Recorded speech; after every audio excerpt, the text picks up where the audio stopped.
So hello guys, welcome back to Ozone classes. Last lecture में हमने कर लिया था केमिकल इक्विलिब्रियम और अब हम पढ़ेंगे थर्मोडायनेमिक्स। ठीक है, इस थर्मोडायनेमिक्स लेक्चर को हम दो पार्ट में करेंगे। ये तो हमारा पहला लेक्चर हो गया थर्मोडायनेमिक्स, और दूसरा लेक्चर जो हमारा का वो थर्मोकेमिस्ट्री पे होगा। ठीक है, किस पे होगा? थर्मोकेमिस्ट्री पे होगा। जब थर्मोडायनेमिक्स और थर्मोकेमिस्ट्री आप दोनों देख लोगे, उसके बाद आपका जो पूरा थर्मोडायनेमिक्स है, ठीक है, पूरा जो थर्मल वाला पार्ट है नीट के लिए, वो आपका क्लियर हो जाएगा। अच्छा, स्टेट्स ऑफ मैटर में मैंने वंडर वॉल फोर्सेस के बारे में आपको बताया था। ठीक है, मैंने दोबारा उस वीडियो को देखा तो नहीं, लेकिन हाँ, कुछ बच्चों ने बोला कमेंट्स में कि सर आप वंडर वॉल फोर्सेस क्या क्या होते हैं वो आपने थोड़ा सा गलत बता दिया। ठीक है, तो आप चेक कर लेना यार। Dipole dipole intermolecular force, dipole induced dipole, dispersion forces, hydrogen bonding, ये चारों जो होते हैं वो वंडर वॉल फोर्सेस होते हैं। और बाकी जो दो आपके इंटरमोलिकुलर फोर्सेस बचे, that is dipole dipole, sorry that is ion dipole and ion induced dipole. ये तुम्हारे जो है वंडर वॉल फोर्सेस नहीं होते हैं। ये चारों वंडर वॉल फोर्सेस होते हैं। Ion dipole, ion induced dipole are not van der Waals forces. ठीक है, तो अगर ये मैंने उस लेक्चर में बोला है तो बहुत सही है, नहीं बोला है तो वो करेक्ट कर लेना। ठीक है, अगर आपको आवाज कम आई तो प्लीज ईयरफोन लगा के वीडियो देखना, और फॉन्ट्स अच्छे से देखने के लिए जो मैं लिखता हूँ तो उसके लिए 480p रेजोल्यूशन में वीडियो को देखना। ठीक है, अच्छा, मैं बता दूं कि इस चैनल पे केमिस्ट्री क्रैश कोर्स चल रहा है। मैं फिजिकल केमिस्ट्री और ऑर्गेनिक केमिस्ट्री पूरी बहुत अच्छे तरीके से करवाना वाला हूँ। भले ही ये वन शॉट वीडियो है, लेकिन इस पूरे लेक्चर सीरीज में आपको कहाँ से क्वेश्चन आते हैं, कहाँ से क्या पूछ सकता है, कैसे क्या अप्लाई करते हैं, क्वेश्चन कैसे सॉल्व करते हैं, मैं सब कुछ बताता हूँ। ठीक है, बहुत ईजी तरीके से बताता हूँ, यकीन मानो। ठीक है, आप पूरी वीडियो देख लोगे तो ऐसा रिवीजन आपको नहीं लगेगा कि पूरे यूट्यूब पे कहीं भी अवेलेबल है। ठीक है, अच्छा, एक बात याद रखना कि बहुत सारे बच्चे जो प्रीवियस क्वेश्चन बनाते हैं वहां से क्वेश्चन उठा के, तो कुछ क्वेश्चन नहीं बनते हैं। ठीक है, तो देखो यार, सीखने का प्रोसेस होता है ना कि कुछ क्वेश्चन ना बने तो उसका सोल्यूशन देखो। ठीक है, अपने कॉन्सेप्ट से लिंक करो कि हाँ, इस कॉन्सेप्ट से क्वेश्चन आया हुआ है, मैं कहाँ कम रह गया, कहाँ कम रह गए, फिर 2 दिन बाद उसको बनाओ। ठीक है, 2 दिन बाद दोबारा उसको बनाओगे, उसके बाद आपसे बन जाएगा। ठीक है, ये सीखने का प्रोसेस होता है।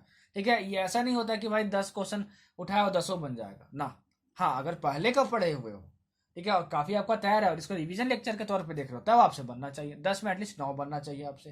ठीक है, अगर आप पहले का सब कुछ पढ़े हुए हो तो। लेकिन अगर सब कुछ पहले से नहीं पढ़े हुए हो, डायरेक्ट वन शॉट देके मेरा सब कुछ सीख रहे हो, तो क्या एक्सपेक्ट करो यार, शुरू में 10 में 10 बन जाए? क्या नहीं बनेंगे?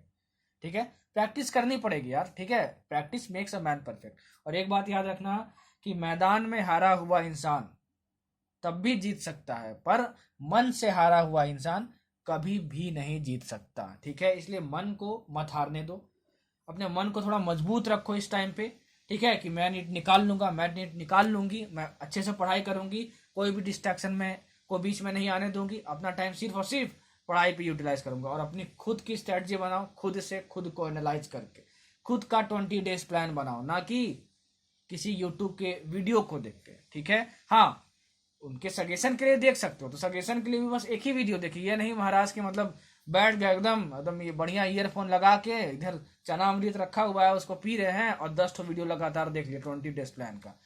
टाइम तो वेस्ट हुआ ही, पागल से हो जाओगे, आपको समझ में नहीं आएगा कि कौन सी स्ट्रेटजी बनाए, कौन सा प्लान बनाए, कौन सा नहीं बनाए। 20 दिन ऐसे ही निकल जाएंगे, फिर स्वाहा हो जाएगा। ठीक है, कुछ नहीं कर पाओगे, कुछ भी नहीं कर पाओगे। इसलिए अगर सजेशन के लिए देखना भी है कि कैसे प्लान बनाया जाता है, तो उसके लिए कोई एक वीडियो बस देख लो। ठीक है, जो भी चैनल आपको जेन्युइन लगता हो। ठीक है, सिर्फ एक वीडियो, उसके बाद फिर बकैती मार के दूसरा तीसरा वीडियो मत देखने लगना। ठीक है, उसके बाद उसको इनकॉर्पोरेट मत करो अपने शेड्यूल में। फिर आप बैठो कि हाँ, उसने बताया कि ऐसे बनाया जाता है। ठीक है ना, उसको ये मत, उसको मत फॉलो करो कि हाँ 4 घंटा पढ़ो, 6 से 10 इतना पढ़ो, फिर 12 से लेके 4 बजे तक दोपहर तक इतना पढ़ो ना। उसको फॉलो नहीं करना, अपने आप को एनालाइज करो, खुद से अपने लिए खुद का टाइम टेबल बनाओ। ठीक है, that will be more beneficial. चलो कोई बात नहीं। देखो, थर्मोडायनेमिक्स एक ऐसा चैप्टर है ना जहां पे कॉन्सेप्ट तो ज्यादा नहीं है, ठीक है ना, बहुत कम है, और बच्चों को समझ में नहीं आता क्या पढ़े क्या छोड़े। तो मैं उन चीजों को पढ़ाऊंगा जहां से क्वेश्चन आते हैं और जहां से क्वेश्चन आएंगे और आपसे क्वेश्चन बन जाए। ठीक है, इतना आप करके चले जाओगे तो आपसे पक्का थर्मोडायनेमिक्स का जो क्वेश्चन आएगा वो बन जाएगा। ठीक है, और बाकी पार्ट में थर्मोकेमिस्ट्री में कवर करूंगा। तो बहुत ही सिलेक्टिव में पढ़ाऊंगा आपको, वही पढ़ाऊंगा जो नीट में आने वाला है, कोई भी बकैती चीज मार के नहीं पढ़ाऊंगा। ठीक है, झमाझम झमाझम झमाझम मजा आ जाएगा। लास्ट में जब वीडियो आप क्लोज करोगे तो आप खुद बोलोगे झमाझम मजा आ गया। ठीक है, तो भाई वीडियो को देखो तो पॉजिटिव माइंडसेट से देखो, सोचो कि मेरे को समझ में आएगा तभी समझ में आएगा। कोई भी चीज देखने से पहले निगेटिविटी ले आओगे, नहीं समझ में आएगा, मेरे को पहले समझ में नहीं आता था, तो कभी नहीं आएगा। तो हमेशा पहले पॉजिटिव माइंडसेट रखो। चलो शुरू करते हैं, ये हमारा रिवीजन लेक्चर है। फिर भी जितने भी इंपॉर्टेंट कॉन्सेप्ट हैं, जो भी सिलेबस में है आपका नीट का, मैं सब कुछ कवर करने वाला हूँ। ठीक है। देखो वीडियो के शुरू में, हर वीडियो के शुरू में, हर लेक्चर के शुरू में मैं आपको ये सब चीजें बताते रहता हूँ, क्योंकि सिर्फ पढ़ाई करने से कुछ नहीं होता लाइफ में, ठीक है। पढ़ाई के साथ साथ कुछ कुछ चीजें सीखनी भी चाहिए कि क्या कैसे करते हैं, क्या कैसे नहीं करते हैं, किन चीजों को छोड़ना चाहिए, कैसे क्या चीज करना चाहिए, वो भी आना चाहिए। इसलिए मैं क्या करता हूँ कि लेक्चर का शुरू का 4-5 मिनट आपको समझाने में लगाता हूँ, ठीक है। कैसे पढ़ो, क्या कर रहे हो, क्या करना चाहिए, क्या नहीं करना चाहिए, ठीक है। अच्छा, चलो थर्मोडायनेमिक्स शुरू करते हैं। देखो 3 टाइप का सिस्टम होता है, ठीक है। Open system, closed system and isolated system. मैं वैसे आपको रिकमेंड करूंगा, ठीक है, कि इस थर्मोडायनेमिक्स लेक्चर को देखने से पहले मैं इस चैनल पे ही पूरा फिजिक्स कंप्लीट कर चुका हूँ, ठीक है ना। पूरा फिजिक्स मतलब फिजिक्स का 1 शॉट वीडियो है, रिवीजन लेक्चर है आपका। क्लास 11 का हर एक चैप्टर और क्लास 12 का हर एक चैप्टर मैं कवर कर चुका हूँ। चैनल पे अलग से प्लेलिस्ट बना हुआ, प्लीज आप लाइन से उसको जाके देखें। एंड ये लेक्चर देखने से पहले फिजिक्स का मैंने जो थर्मोडायनेमिक्स सबको पढ़ाया, प्लीज उसको पहले देखना, उसके बाद इसको आके देखना, ठीक है ना। तब आपको ज्यादा क्लियर होगा, ठीक है, ज्यादा क्लियर होगा। उसको मैंने बहुत डिटेल में करवाया, फिजिक्स का थर्मोडायनेमिक्स, ठीक है। आपको चैनल के प्लेलिस्ट में मिल जाएगा। अच्छा, open system, close system, isolated system, ये होता क्या है सुनो। अगर मान लो एक बीकर में वाटर रखा हुआ है, ठीक है, वाटर रखा हुआ है एक बीकर में, समझ में आ रहा है आपको। अगर ये बीकर ओपन है तो यहां से एनर्जी ट्रांसफर भी हो सकती है बाहर, ठीक है, और मास भी अगर बाहर जा सके, मतलब जो वाटर है वो भी बाहर जा सके, तो उसको हम लोग बोलते हैं ओपन सिस्टम। क्या बोलते हैं हम? ओपन सिस्टम बोलते हैं। क्लोज सिस्टम किसको बोलते हैं? क्लोज सिस्टम किसको बोलते हैं? क्लोज सिस्टम बोलते हैं जहां पे सिर्फ और सिर्फ एनर्जी ट्रांसफर पॉसिबल है। जो बोल रहा हूँ, जो लिख रहा हूँ, दोनों के बेसिस पे नोट्स बनाना, ठीक है। कभी कभार बहुत कुछ बोल देता हूँ लेकिन लिखता नहीं हो, तो अपने नोट्स में लिख लेना। आइसोलेटेड सिस्टम किसको बोलते हैं? ठीक है, जहां पे ना मास ट्रांसफर हो सकता है और ना ही एनर्जी ट्रांसफर हो सकता है। सर क्या यहाँ से क्वेश्चन आएगा? नहीं आएगा। थोड़ा सा बेसिक के लिए बता दे, रिवीजन कर रहे होगे तो open system, close system, isolated system के बारे में इतना बताना बस इनफ है, ठीक है। ओपन सिस्टम क्या होता है? जहाँ पे एनर्जी ट्रांसफर और मास ट्रांसफर दोनों पॉसिबल है, ठीक है। क्लोज सिस्टम क्या होता है? जहाँ पे सिर्फ एनर्जी ट्रांसफर पॉसिबल है। आइसोलेटेड सिस्टम क्या होता है? जहाँ पे ना मास ट्रांसफर हो सकता है ना एनर्जी ट्रांसफर हो सकता है, ठीक है। समझ में आया आपको?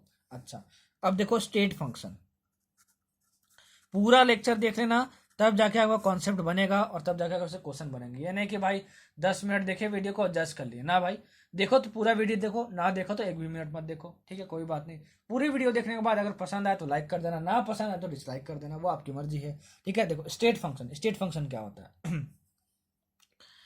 ऐसी कोई भी चीज जो कि initial and final state of system पे डिपेंड करे, बस फाइनल स्टेट ऑफ सिस्टम पे डिपेंड करे बस, ठीक है। It doesn't depend on the path taken,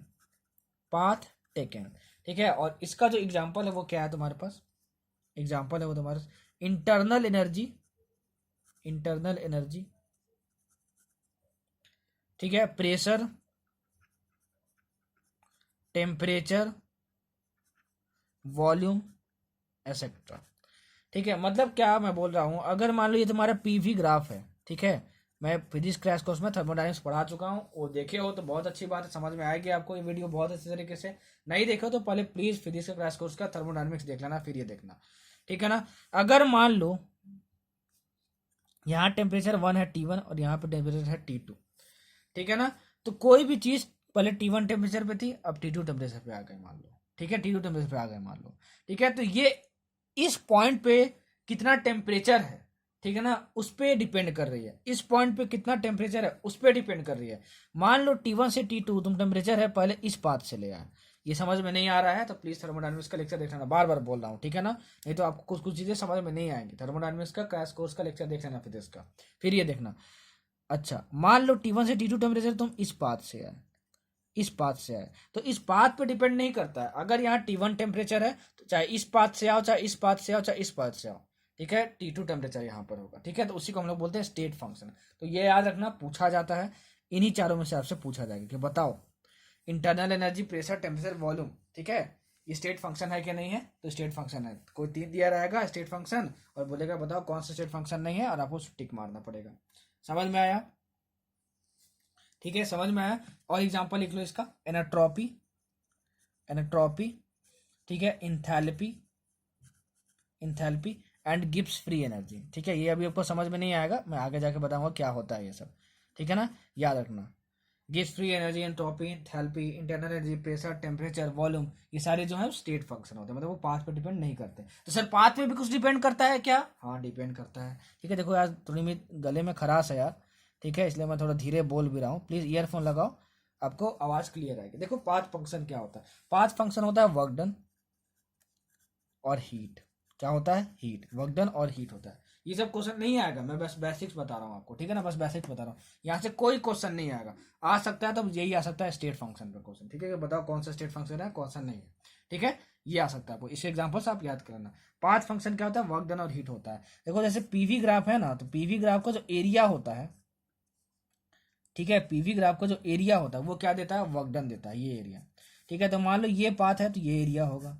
ठीक है, और पी और वी, मान लो ये पाथ से जा रहा है इस स्टेट से इस स्टेट पे, इस पॉइंट से इस पॉइंट पे, तो ये एरिया होगा।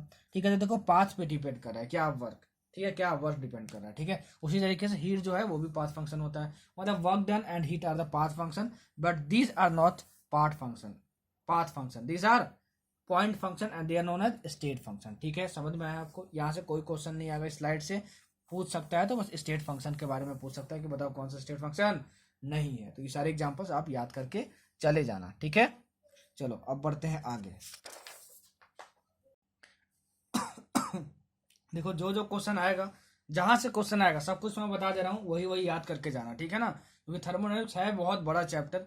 ठीक है, लेकिन बच्चों को समझ में नहीं आता है कि क्या छोड़े क्या पढ़े, तो मैं वही पढ़ाऊंगा जो एग्जाम में पूछा जाता है। ठीक है, ध्यान में रखना, वही पढ़ाऊंगा जो एग्जाम में पूछा जाता है, और वही आएगा आपसे क्वेश्चन बन जाएंगे। ठीक है, जो नीट के सिलेबस में है वो मैं सारा पढ़ाऊंगा आपको। अच्छा, अब देखो इंटेंसिव प्रॉपर्टी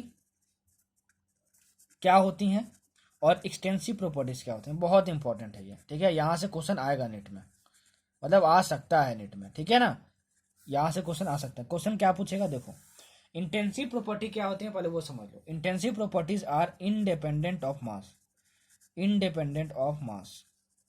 ठीक है, और एक्सटेंसिव प्रॉपर्टीज जो होती हैं वो मास पे डिपेंड करती हैं, that is dependent on mass, dependent of mass, mass पे डिपेंड करती हैं। इसके एग्जांपल्स पूछता है। ठीक है ना, जैसे एक्सटेंसिव जो इंटेंसिव प्रॉपर्टी है, सॉरी इंटेंसिव प्रॉपर्टी जो है वो इंडिपेंडेंट ऑफ मास होती है, एक्सटेंसिव प्रॉपर्टी जो है वो डिपेंडेंट ऑफ मास होती है। तो एक्सटेंसिव प्रॉपर्टीज के एग्जांपल लिख लो। ठीक है ना, वॉल्यूम, मास, गिब्स फ्री एनर्जी, मतलब गिब्स एनर्जी बस लिख लो यहाँ पे। ठीक है, एनाट्रॉपी,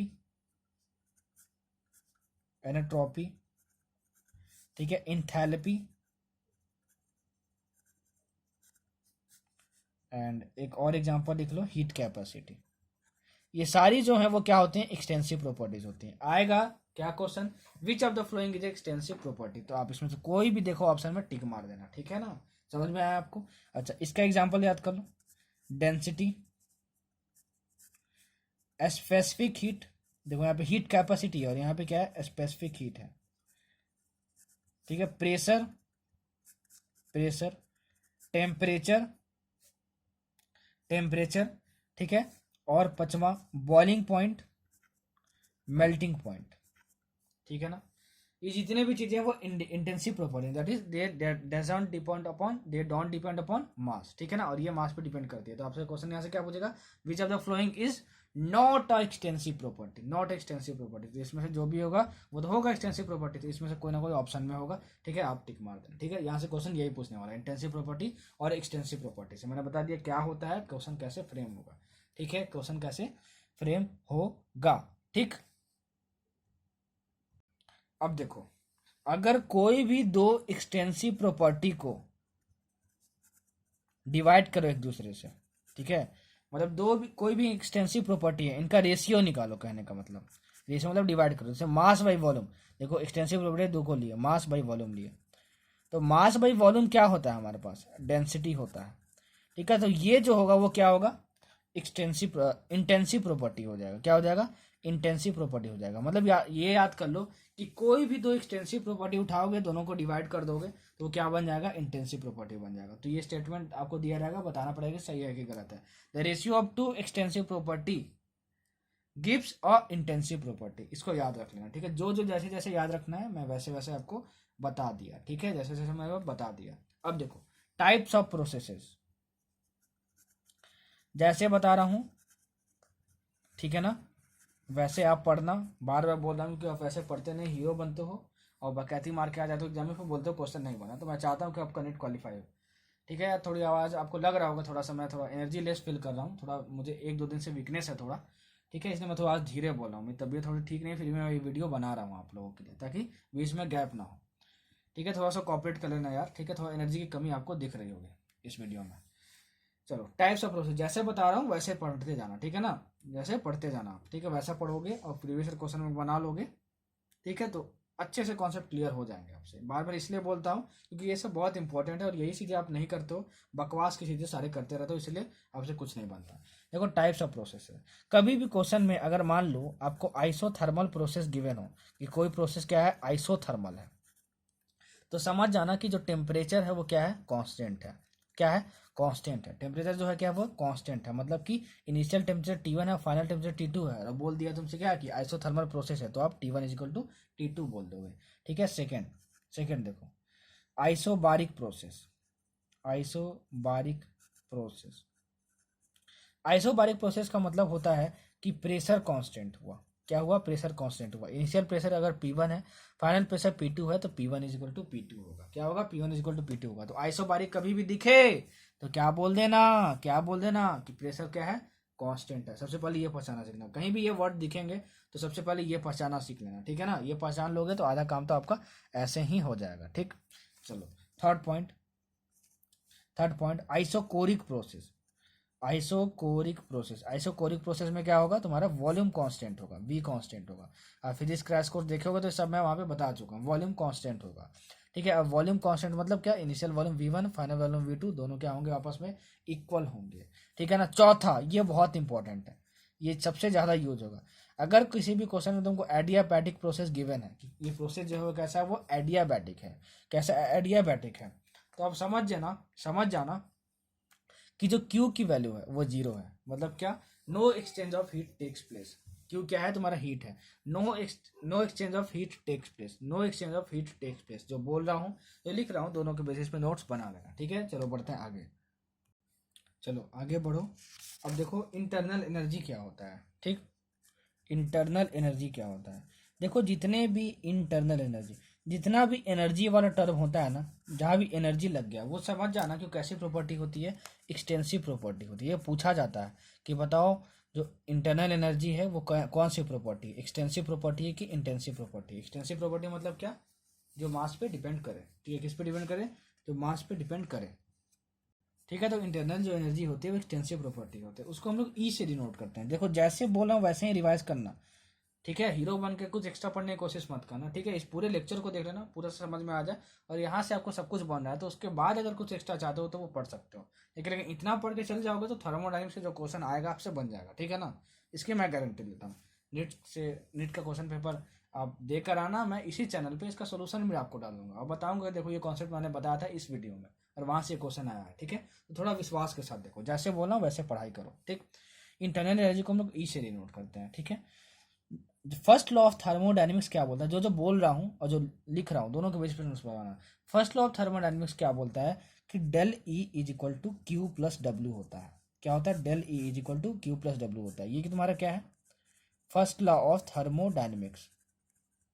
क्या होता है, first law of thermodynamics, first law of thermodynamics, ठीक है। Del E is equal to Q plus W. अब ये सब क्या है, देखो डेल ई जो होता है ना वो होता है चेंज इन इंटरनल एनर्जी, जिसको जैसे बोल रहा हूँ वैसे याद रखना, चेंज इन इंटरनल एनर्जी, ठीक है। Internal energy at a point, ठीक है, can never be defined. That means we can never find out the absolute value of internal energy at a point. किसी भी पॉइंट पे इंटरनल एनर्जी की value नहीं find कर सकते हो, सिर्फ तुम दो पॉइंट के बीच में इंटरनल एनर्जी का कितना चेंज हुआ है वही फाइंड कर सकते हो। ये सब लिख लेना, ठीक है ना।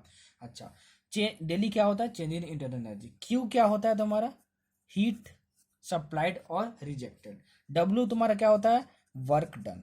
क्या होता है, वर्क डन, ठीक है। और ये जो वर्क डन का फॉर्मूला होता है ना वो होता है तुम्हारा work done is equal to minus P into del V. कितना तुम प्रेशर लगाए, और डेल वी की वैल्यू होती है यहाँ पे change in volume that is V2 minus V1, that is V2 minus V1। ठीक है। अच्छा, अब यहाँ पे साइन कन्वेंशन का बहुत इंपॉर्टेंस है, ठीक है ना। साइन कन्वेंशन यहाँ पे आपको यूज करना होगा कि साइन कन्वेंशन क्या ले, पॉजिटिव निगेटिव क्या ले, कैसे ले, कब ले।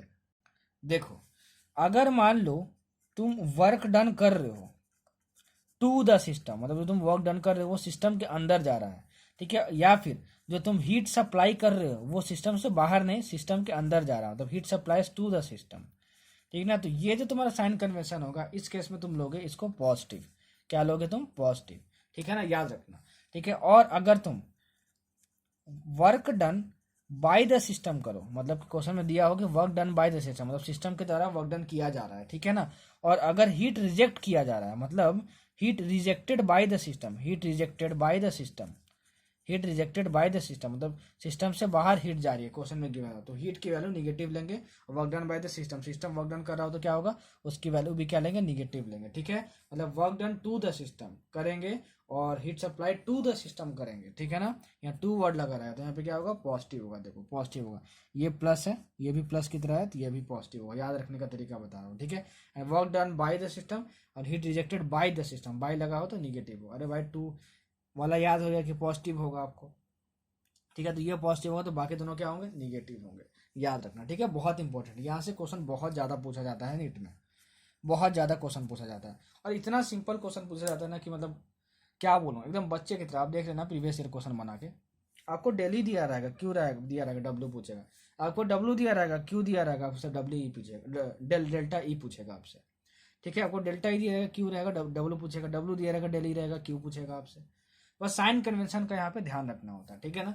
और एक चीज और याद रखना, ठीक है, कि 1 लीटर एटीएम में 101.3 जूल होता है। मतलब अगर मान लो कुछ सॉल्व करने के बाद उसका यूनिट लीटर एटीएम में आ गया, लेकिन आपको ऑप्शन में क्या पूछा है, जूल में, तो आप इससे मल्टीप्लाई कर देना, ठीक है ना, इस वाले नंबर से। और ये तो आपको पता ही होगा कि 1 calorie is equal to 4.2 joule होता है अप्रोक्सीमेटली।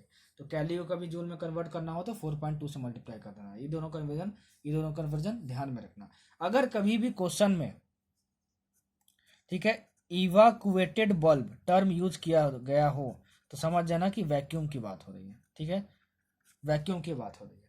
अगर क्वेश्चन में कभी भी इंसुलेटेड टर्म यूज किया गया हो तो समझ जाना कि जो तुम्हारे ये जो क्यू है, इस क्यू की वैल्यू कितनी होगी, 0 होगी। बहुत इंपॉर्टेंट, बहुत इंपॉर्टेंट, ठीक है। बच्चे इसी पॉइंट को स्केप कर देते हैं, ठीक है ना। अब पूरे क्वेश्चन को अच्छे से पढ़ना। अगर उसमें इंसुलेटेड जो वर्ड लिखा होगा तो समझ जाना कि जो फर्स्ट लॉ ऑफ थर्मोडायनेमिक्स है वहां से क्यू की वैल्यू क्या हो जाएगी, 0 हो जाएगी। मतलब कि इसमें हम लोग को क्यू इज इक्वल टू 0 रखना है, ठीक है। समझ में आया? चलो कुछ क्वेश्चन करते हैं, मैं करके दिखाता हूँ। चलो देखो, क्वेश्चन ध्यान से सुनना, ठीक है। क्वेश्चन अगर छूट भी जाए, क्वेश्चन लिख लेना, ठीक है ना, अपने नोट्स में। क्वेश्चन अगर छूट भी जाए आपसे, ठीक है, तो आपको क्या करना है, क्वेश्चन छूट भी जाए तो अब वीडियो को रिवाइंड करना है और दोबारा देखना, ठीक है। मैं क्वेश्चन पढ़ रहा हूँ, सुनो, लिख ले रहा हूँ। A gas occupies 2 litre at STP. A gas occupies 2 litre at STP, मतलब एसटीपी कंडीशंस गिवन है। एक गैस जो है उसकी वॉल्यूम है 2 लीटर, ठीक है। It is provided 300 joule heat, it is provided 300 joule heat. देखो गैस को क्या प्रोवाइड किया गया, 300 जूल हीट प्रोवाइड किया, मतलब को हम लोग गैस को हीट दे रहे हैं, मतलब क्या हुआ, heat supplied to the system. मतलब यहाँ पे क्यू क्या लेंगे हम लोग, पॉजिटिव लेंगे, हमको ये समझ में आएगा, पॉजिटिव लेंगे। So that its volume becomes 2.5 litre, ठीक है। अब उसका वॉल्यूम कितना हो जा रहा है, 2.5 लीटर हो जा रहा है। मतलब फाइनल वॉल्यूम दिया है तुमको 2.5 लीटर, इनिशियल वॉल्यूम क्या था, 2 लीटर, ठीक है।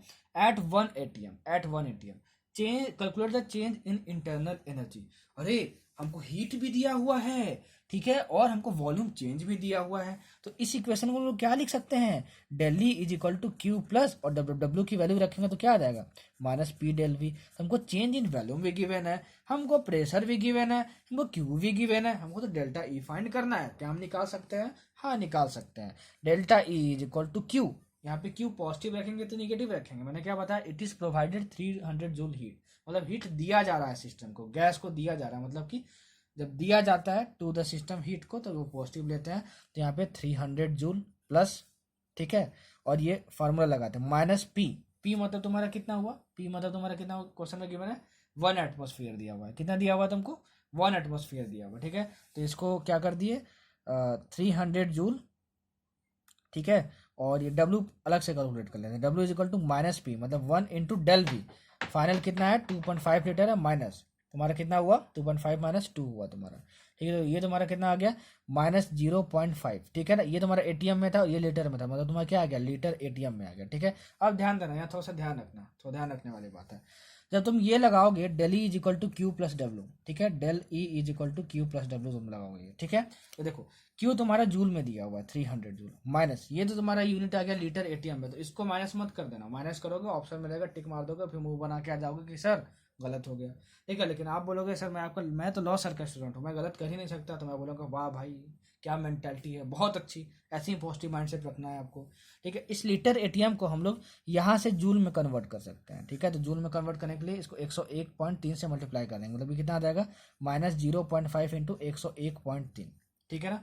आप इसको जब मल्टीप्लाई करोगे तो ये आपका आएगा माइनस 50.65 जूल, ठीक है। तो ये तुम्हारा कितना होगा क्यू प्लस और ये माइनस मिलकर क्या बन गया माइनस बन गया, ठीक है ना। मतलब माइनस पी डिलीवरी था ना, तो डब्ल्यू के जगह कितने रखेंगे इतनी वैल्यू रखेंगे, तो तुम्हारा कितना आ गया माइनस 50.65, ठीक है।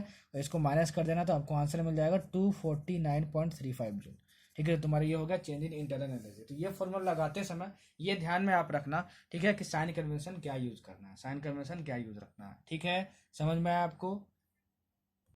तो इस इक्वेशन को ऐसे अप्लाई करना है और इसके बेस्ड ऐसे ही क्वेश्चन आपसे नीट में पूछे जाते हैं, ठीक है। अब इस इक्वेशन में कुछ स्पेशल केसेस है, वो आप अपने से भी डिराइव कर सकते हो, लेकिन मैं आपको बता दे रहा हूँ, ठीक है ना। देखो del E is equal to Q plus W है। जो इंटरनल एनर्जी होता है, इंटरनल एनर्जी होता है, इंटरनल एनर्जी इंटरनल एनर्जी जो होता है वो किसी भी आइडियल गैस के लिए सिर्फ और सिर्फ टेम्परेचर पर डिपेंड करता है। सिर्फ किस पर डिपेंड करता है टेम्परेचर पर डिपेंड करता है, ठीक है ना। अच्छा, तो अगर टेम्परेचर चेंज नहीं हो रहा है, मतलब कि अगर वो आइसोथर्मल प्रोसेस है, क्वेश्चन में गिवन है कैसा प्रोसेस है आइसोथर्मल प्रोसेस, तो समझ जाना कि टेम्परेचर चेंज नहीं हो रहा है, क्योंकि सर ने बताया है कि आइसोथर्मल में टेम्परेचर कांस्टेंट होता है, ठीक है। तो अगर टेम्परेचर कांस्टेंट हुआ, ठीक है ना, और वो आइडियल गैस हुआ, तो इंटरनल एनर्जी क्या होती है वो टेम्परेचर पर डिपेंड करती है। तो टेम्परेचर चेंज नहीं हो रहा है तो इंटरनल एनर्जी बदलेगी क्या, नहीं बदलेगी। तो चेंज इन इंटरनल एनर्जी कितना हो जाएगा जीरो हो जाएगा, ठीक है। तो यहाँ से क्या हुआ Q is equal to minus W हो गया। तो आपको ये ऑप्शन में रहेगा, आपको टिक मारना पड़ेगा कि for an isothermal process and if it is an ideal gas which of the following option is correct, तो इसको आपको टिक मारना होगा, इसको आपको टिक मारना होगा, ठीक है ना। अच्छा, वैसे ही मान लो अगर तुम्हारा कोई आइसोकोरिक प्रोसेस है, आइसोकोरिक प्रोसेस मतलब क्या होता है जरा बताना। तो यहाँ पे वॉल्यूम कांस्टेंट हो, क्या हो वॉल्यूम कांस्टेंट हो, ठीक है। तो आप यहाँ से लगाओगे कि del E is equal to Q plus W, ठीक है ना। तो डब्ल्यू को क्या लिखते हैं minus P into del V, और डेल वी को क्या लिखते हैं V two minus V one लिखते हैं। तो वॉल्यूम तो कांस्टेंट है, मतलब कि V two is equal to V one होगा, ठीक है। मतलब कि ये वाला जो टर्म वो जीरो हो गया तुम्हारा, मतलब minus P into zero zero हो गया। तो यहाँ से तुम्हारा कितना आ गया del E is equal to Q, ठीक है। और ये कब की बात करें जब वॉल्यूम कांस्टेंट हो, तो यहाँ पे हम लोग एक सब्सक्रिप्ट लगाते थे वी, इसका मतलब क्या हुआ ये वॉल्यूम कांस्टेंट है। तो कभी कभार ऑप्शन में आता है पता है क्या कि change in internal energy is equal to heat supplied at constant volume. ये सही है कि गलत है, तो आप बोलोगे सही है, वो यहाँ से डिराइव होकर आता है, ठीक है। तीसरा तुम्हारा क्या हो सकता है कि मान लो तुम्हें क्वेश्चन में गिवन हो कि आइडियाबैटिक प्रोसेस है। तो आइडियाबैटिक प्रोसेस है मतलब Q is equal to zero कर दोगे, सर ने बताया, ठीक है। क्यू जीरो कर दोगे तो कितना आ जाएगा del E is equal to W आ जाएगा, sorry del E is equal to W, हाँ चलिए internal is equal to work done, मतलब वर्क डन और डेली दोनों एक दूसरे के इक्वल हो जाएंगे, ठीक है। और चीज अगर क्वेश्चन में आपको दिया है कि कोई भी साइक्लिक प्रोसेस है, ठीक है, तो साइक्लिक प्रोसेस के लिए भी क्या होता है कि जो डेल ई की जो वैल्यू होती है वो क्या होती है जीरो होती है। डेल ई की जो वैल्यू होती है वो क्या होती है जीरो होती है। Change in internal energy zero होता है, ध्यान में रखना। क्यों, क्योंकि सर ने बताया कि जो इंटरनल एनर्जी है वो एक स्टेट फंक्शन है। क्या है स्टेट फंक्शन है, बताया ना एग्जाम्पल मैंने लिखवाया। स्टेट फंक्शन मतलब वो इनिशियल और फाइनल पॉइंट में बस डिपेंड करता है। तो देखो अगर कोई साइक्लिक प्रोसेस है, मतलब वो यहाँ से यहाँ आया प्रोसेस और फिर यहाँ से यहाँ चला गया, तो इनिशियल स्टेट भी यही है, फाइनल स्टेट भी यही है। इसका मतलब क्या हुआ कि इंटरनल एनर्जी की वैल्यू सेम है, ठीक है। मतलब change in internal energy zero होगा, मतलब साइक्लिक प्रोसेस कभी भी क्वेश्चन में गिवन है तो समझ जाना कि डेली की वैल्यू जीरो होगा। डेली की वैल्यू होगा जीरो होगा तो यहाँ से क्या आ जाएगा Q is equal to minus W आ जाएगा। तो आपको ऑप्शन में ये दिया रहेगा और आपको टिक मारना होगा, ठीक है। पांचवी चीज, अगर मान लो आपको आइसोबारिक प्रोसेस गिवन है, आइसोबारिक प्रोसेस आपको गिवन है क्वेश्चन में, ठीक है ना। आइसोबारिक मतलब क्या होता है कि तुम्हारा जो प्रेशर है वो क्या है कांस्टेंट है, प्रेशर है वो क्या है कांस्टेंट है, ठीक है। तो तुम्हारा del E is equal to Q plus W आया, ठीक है ना। Del E is equal to Q plus W आया, ये समझ में आया आपको। ठीक है। और जो तुम्हारा इंथैल्पी होता है, इंथैल्पी, ठीक है, इंथैल्पी क्या होता है वो मत समझो, इंथैल्पी को हम लोग एच से डिनोट करते हैं, इतना जान लो, ठीक है ना, एच से, ठीक है। और इंथैल्पी का फार्मूला होता है ई प्लस पी वी, ठीक है ना, ई प्लस पी वी। तो इसको यहाँ पे रखने के बाद जो ये इक्वेशन है ये बन जाता है क्या, del H is equal to Q P, ठीक है। तो ये कैसे आता है उसको आपको नहीं समझना है, क्वेश्चन क्या आएगा वो समझो। कभी भी क्वेश्चन में आइसोबारिक प्रोसेस गिवन हो तो मतलब तुमको समझ आना है कि P is equal to constant given है। P is equal to constant मतलब प्रेशर कॉन्स्टेंट, तो क्यू के नीचे पी लगा हुआ है, मतलब समझ आना कि प्रेशर को कॉन्स्टेंट रखा गया है। तो आपसे पूछा जाएगा कि in an isobaric process which of the following statement is correct, ठीक है। तो एच से क्या होता है, इंथैल्पी होता है, तो डेल एच मतलब क्या हुआ, चेंज इन इंथैल्पी, ठीक है। डेल का मतलब क्या होता है, चेंज, तो चेंज इन इंथैल्पी। इंथैल्पी क्या होता है क्या नहीं होता है मत समझो, उसको एच से डिनोट करते हैं, इतना समझो, ठीक है। तो मतलब heat supplied at constant pressure is equal to change in enthalpy, but heat supplied at constant volume is equal to change in internal energy, ठीक है। तो इन दोनों टर्म को याद रखना, कंफ्यूज मत होना, ठीक है, कंफ्यूज मत होना। यहाँ से क्वेश्चन आता है, ये स्लाइड बहुत इंपॉर्टेंट है, ठीक है, बहुत बार यहाँ से क्वेश्चन आ चुका है, ठीक, तो ध्यान में रखना इसको।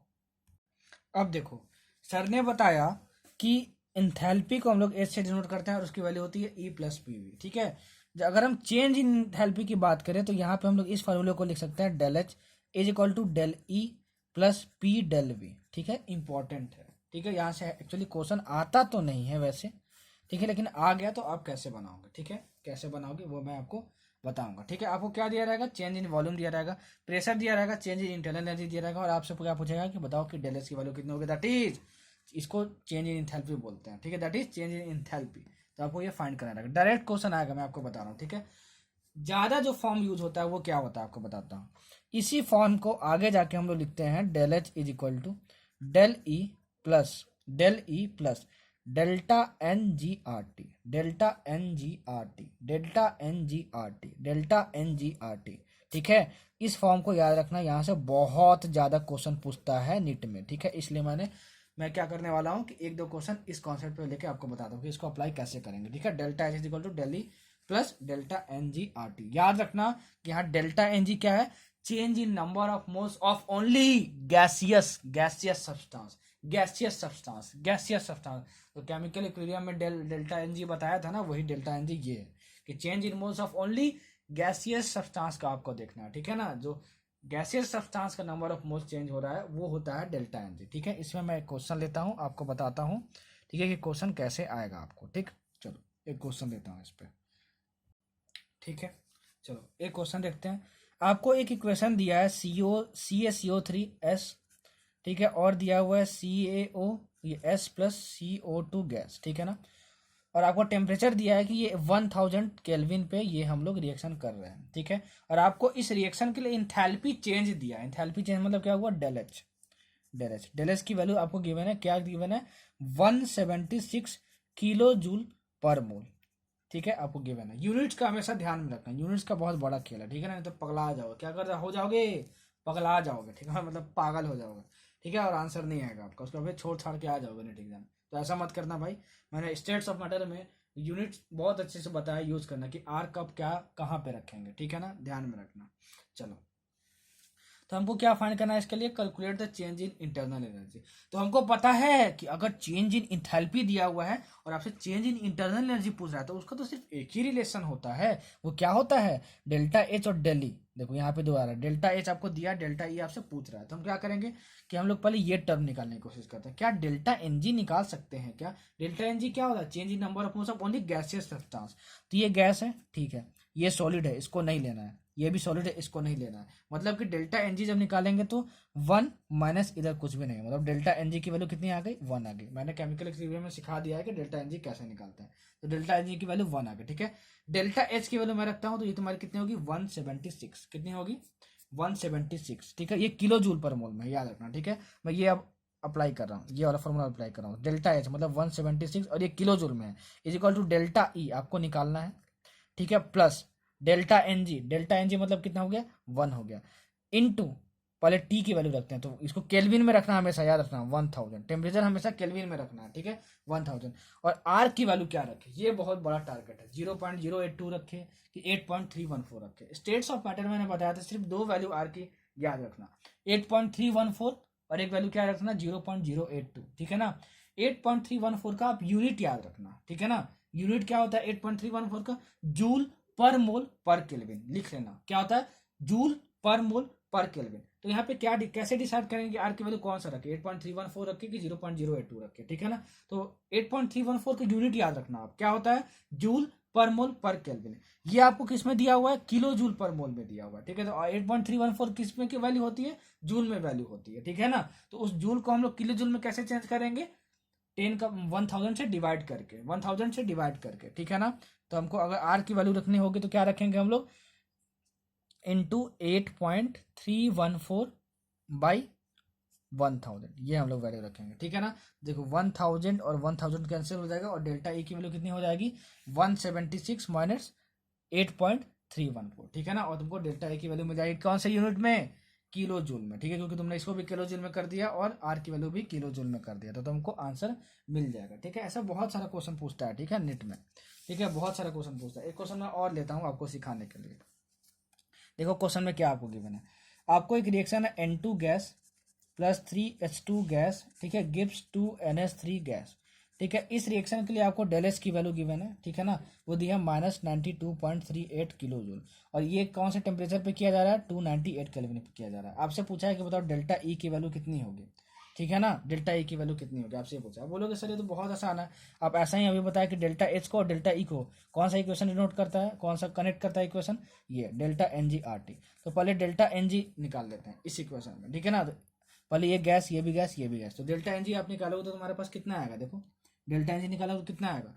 डेल्टा एन जी को हमेशा चेंज किसका चेंज देखना है, गैसियस सब्सटेंस का चेंज देखना है, ठीक है ना। और प्रोडक्ट्स माइनस रिएक्टेंस करना है, क्या करना है, प्रोडक्ट्स माइनस रिएक्टेंस करना है, इस बात का ध्यान रखना, ठीक है। देखो यहाँ तो सब गैस है, तो डेल्टा एन जी जब हम लोग निकालेंगे तो इसका 2 मोल माइनस 1 प्लस 3 मतलब कितना 4, मतलब ये तुम्हारा कितना आ गया, -2 मोल आ गया, ठीक है ना। तो ये -2 होगा डेल्टा एन जी की वैल्यू। वही अगर तुम रिएक्टेंट्स माइनस प्रोडक्ट करते तो +2 आ जाता और आंसर भी गलत हो जाता। तो हमेशा याद रखना कि प्रोडक्ट्स माइनस रिएक्टेंट्स करना है, उसका मोल्स करना है, ठीक है, और सिर्फ गैसियस सब्सटेंस के लिए करना है, ठीक है ना। अच्छा तो हमको -2 वैल्यू मिल गए। टेम्परेचर की वैल्यू क्वेश्चन में गिवन है 298 केल्विन, मतलब हमको क्या मिल गया, टी मिल गया, टेम्परेचर मिल गया, डेल्टा एन जी मिल गया, हमको डेल्टा एस तो गिवन है क्वेश्चन में, और किस में गिवन है, किलो जूल में गिवन है, ठीक है ना, किलो जूल में गिवन है। हमको डेल्टा ई फाइंड करना है, ठीक है ना।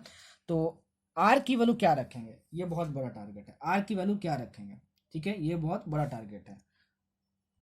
तो आप बोलोगे क्या बड़ा टारगेट है सर, आप अभी तो आपने बताया एकदम झमाझम करके, क्या बताया सर आपने, सर ये बताया आपने कि अगर डेल्टा एस को किलो जूल में दिया हुआ है तो आर की वैल्यू जूल में क्या होती है, 8.314 होती है। उसके बाद फिर उसको हम किस में चेंज कर लेंगे, किलो जूल में चेंज कर लेंगे, और हमको डेल्टा ए की वैल्यू किलो जूल में मिल जाएगी।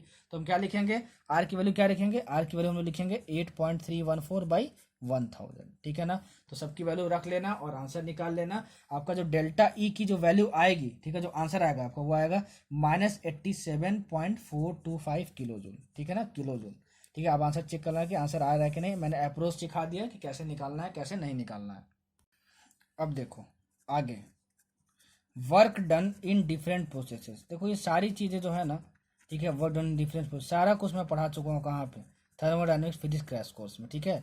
यहाँ पे थोड़ा सा डिफरेंट है, ठीक है, फिर भी जो जितना इंपॉर्टेंट है मैं आपको उतना एक्सप्लेन कर दे रहा हूँ।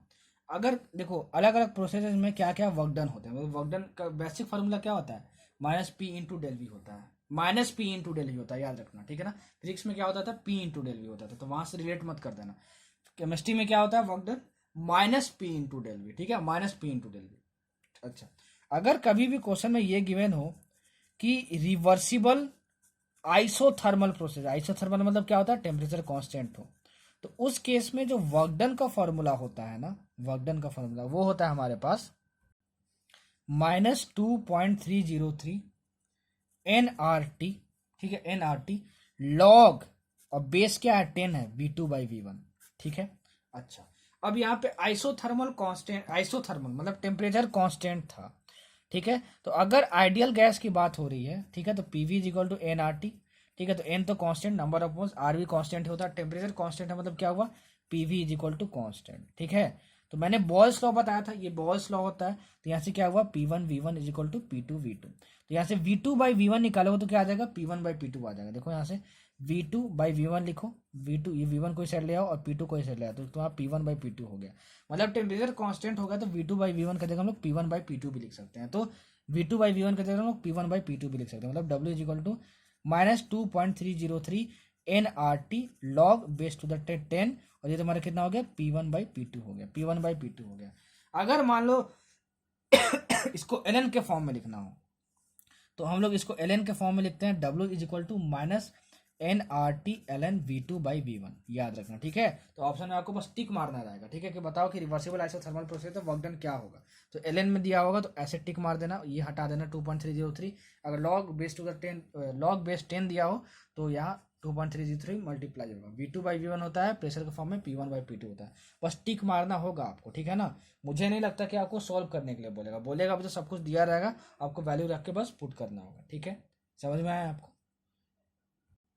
ठीक है।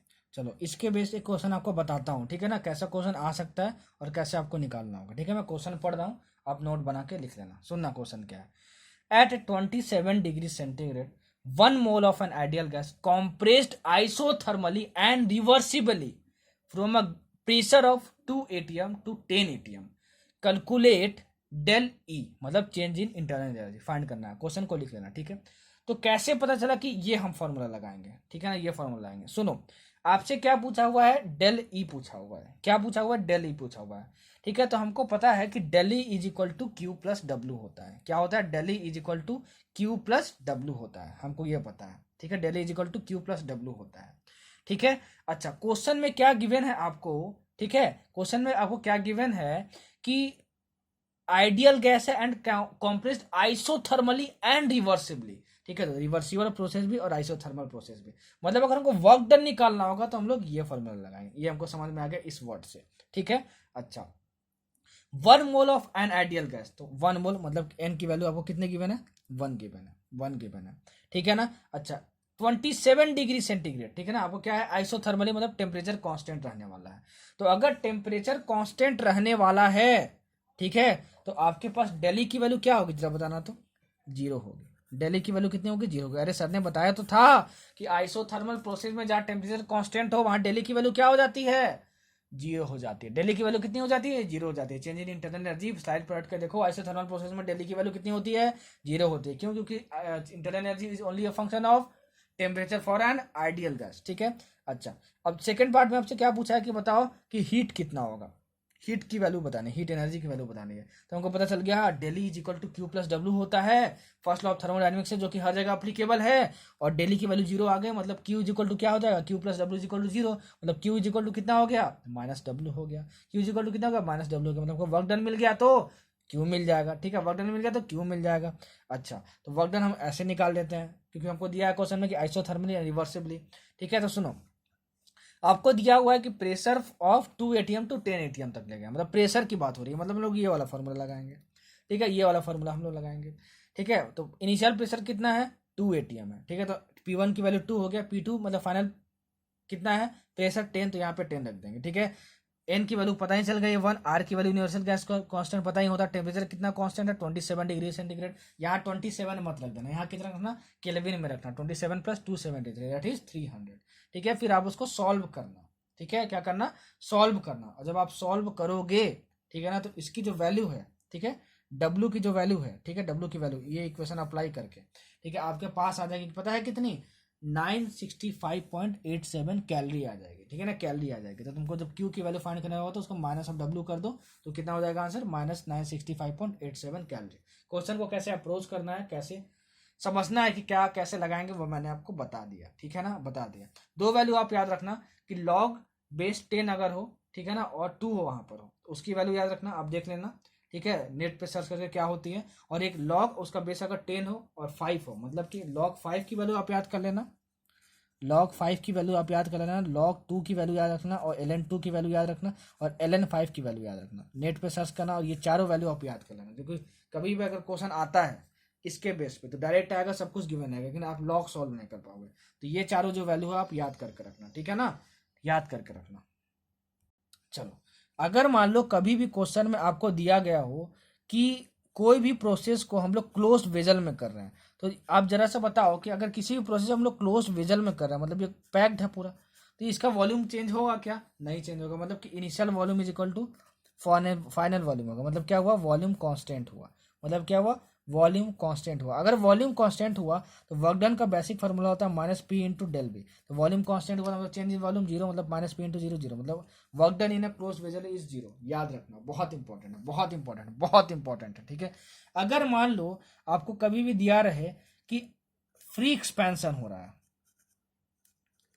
कौन से गैस का? आइडियल गैस का, free expansion of an ideal gas, ठीक है। तो इस केस में भी W की वैल्यू क्या हो जाती है? जीरो हो जाती है। क्या हो जाती है? W की वैल्यू जीरो हो जाती है, याद रखना, ठीक है ना। Free expansion of an ideal gas in vacuum, ठीक है। यहां से ये रिजल्ट याद रखना, ठीक है। तो अगर आपको क्वेश्चन में ये गिवन हो for a free expansion of an ideal gas in vacuum, ठीक है, which of the following relation is correct, आपसे ये पूछेगा तो आप बोलोगे del U is equal to Q plus W, ठीक है। तो डब्ल्यू तो हमारा यहाँ से जीरो हो गया, सर ने बताया था, तो डब्ल्यू जीरो हो गया, तो मतलब del U is equal to Q हो गया, ठीक है। तो ये ऑप्शन में होगा, आपको इसको टिक मारना होगा, ठीक है ना। तो इससे ये समझ रहा है, देखो बहुत बारीकी से आपको सब कुछ पढ़ा रहा हूँ, रिवीजन भी ऐसे तरीके से करवा रहा हूँ ना कि जहां जहां से क्वेश्चन आता है और जो जो पूछ चुका है और जो पूछ सकता है वो आप पार्टिसिपेट मत करो। वहां से क्वेश्चन आया तो 100% बना करो, ठीक है। इसलिए बस फॉर्मूला नहीं बता रहा हूँ, कैसे क्वेश्चन आएगा, कैसे फ्रेम होता है, सब कुछ बता रहा हूँ, ठीक है ना। और फिर इसके बाद प्रीवियस ईयर बना लोगे तो झमाझम मजा आ ही जाएगा। क्या आ जाएगा? झमाझम मजा आ जाएगा, ठीक है। मेरे साथ आप भी बोलो 3-4 बार, देख रहे हो ना लेक्चर, एकदम तेज तेज से बोलो, झमाझम झमाझम झमाझम। इतना तेज मत बोलना कि अंकल आंटी आपको पागल समझने लगे। और पागल समझ भी लेंगे तो क्या, अपने घर में तो बोल रहे हैं, अपनी मस्ती, ठीक है, अपनी मस्ती, अपनी मस्ती में रहो, किसी के कहने पे, ठीक है, खुद को दबा के मत रखना, ठीक है ना। अपने मजा आता है तो खूब चिल्लाओ, ठीक है। ग्राउंड में एकदम चले जाओ, बीच में सेंटर में खूब चिल्लाओ, एकदम उसका अलग ही मजा है यार। मैंने तो ये सब पागलपंती की हुई है, ठीक। चलो अब बढ़ते हैं आगे। हाँ, और एक चीज याद रखना कि ये फॉर्मूला तभी लगाना जब क्वेश्चन में गिवन हो कि रिवर्सिबली एंड आइसोथर्मली, तभी ये लगेगा, ठीक है ना। ये नहीं कि कभी भी लगा दिए, ठीक है, याद रखना इस चीज को, ठीक है। इसके लिए एक एग्जांपल भी आपको चलो दे ही देता हूं। मान लो आपको एक क्वेश्चन गिवन है, find the work done when 2 mole of a gas, when 2 mole of a gas expands isothermally from 5 metre cube to 40 metre cube against a constant external pressure of 2 atm, ठीक है। आपको ये given है, आप बोलोगे sir यहाँ isothermally given है, मतलब कि हम ये फॉर्मूला अप्लाई कर देते हैं ना। भाई नहीं अप्लाई करो, आपको आइसोथर्मली भी गिवन होना चाहिए और क्वेश्चन में रिवर्सिबली भी गिवन होना चाहिए। तो मैंने जो भी क्वेश्चन पढ़ा उसमें कहीं रिवर्सिबल बोला नहीं बोला, तो उसमें वर्क डन कैसे निकालेंगे? Minus P into del V से निकालेंगे। तो तुम्हारा कितना आएगा? प्रेशर कितना दिया? 2 दिया, -2 इंटू 40-5, ठीक है ना, 40-5, ठीक है। तो तुम्हारे किस में आ जाएगा? लीटर एटीएम में आ जाएगा। उसको जूल में चेंज करना कभी मत भूलना भाई, देख लेना। मैक्सिमम जब तुम W is equal to minus P into del V लगाओगे, अभी ये क्वेश्चन करवाया था ना, तो तुम्हारे लीटर एटीएम में आएगा और ऑप्शन जो है वो किस में दिया रहेगा? जूल में रहेगा। तो इस लीटर एटीएम को 101.3 जूल से मल्टीप्लाई करके पहले जूल में कन्वर्ट कर लेना। मैं वो सिखा चुका हूँ आपको, वो बहुत कॉमन मिस्टेक है जो बच्चे करते हैं और कन्वर्ट नहीं करते हैं जूल में, ठीक है। तो उसको जूल में कन्वर्ट कर लेना, मैंने बार बार बता दिया आपको, ठीक है। अच्छा, तो इसमें यहाँ पे नहीं अप्लाई होगा ये फॉर्मूला। क्वेश्चन में आइसोथर्मली तो गिवन होना ही चाहिए, प्लस रिवर्सिबली भी गिवन होना चाहिए।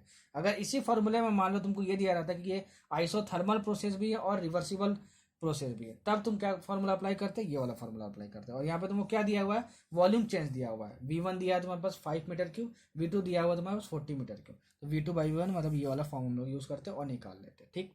अब चलो बढ़ते हैं आगे।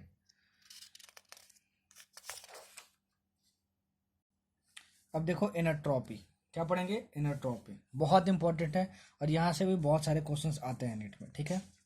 एनाट्रॉपी, एनाट्रॉपी को हम लोग एस से डिनोट करते हैं। किससे डिनोट करते हैं? एस से। और ये तुम्हारा क्या होता है?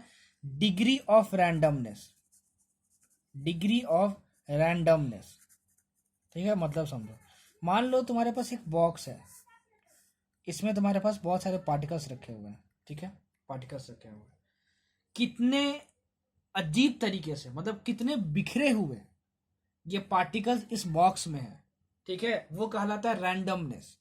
और जितना ज्यादा रैंडमनेस होगा उतनी ही ज्यादा एनाट्रॉपी होगी। मतलब कितना ज्यादा बिखरा हुआ इसमें पार्टिकल्स है, ठीक है, कितने बिखरे हुए पार्टिकल्स कितने अजीब अजीब तरीके से, कितने अलग अलग तरीके से इसमें मूव कर रहे हैं, वो क्या कहलाता है? एनाट्रॉपी। बहुत सिंपल लैंग्वेज में बताओ, एकदम देसी भाषा में, ठीक है। इतना समझ लो, ये होता है एनाट्रॉपी। उसका मतलब समझो ना समझो, क्वेश्चन बनना चाहिए। तो क्वेश्चन पॉइंट ऑफ व्यू से आपको मैं बताता हूँ इससे क्या क्वेश्चन आएगा आपका। हमेशा चेंज इन एनट्रॉपी पूछेगा आपसे क्वेश्चन में, चेंज इन एनट्रॉपी। इसको डेल को क्या बोलते हैं, चेंज इन एनट्रॉपी। सर आपने तो बताया कि एस को एनट्रॉपी बोलते हैं, तो हम समझ गए कि डेल लगा दिया तो चेंज इन एनट्रॉपी होगा। ये जो तुम्हारा होगा वो होगा क्यू बाई टी के इक्वल। क्या होगा, क्यू बाई टी के इक्वल।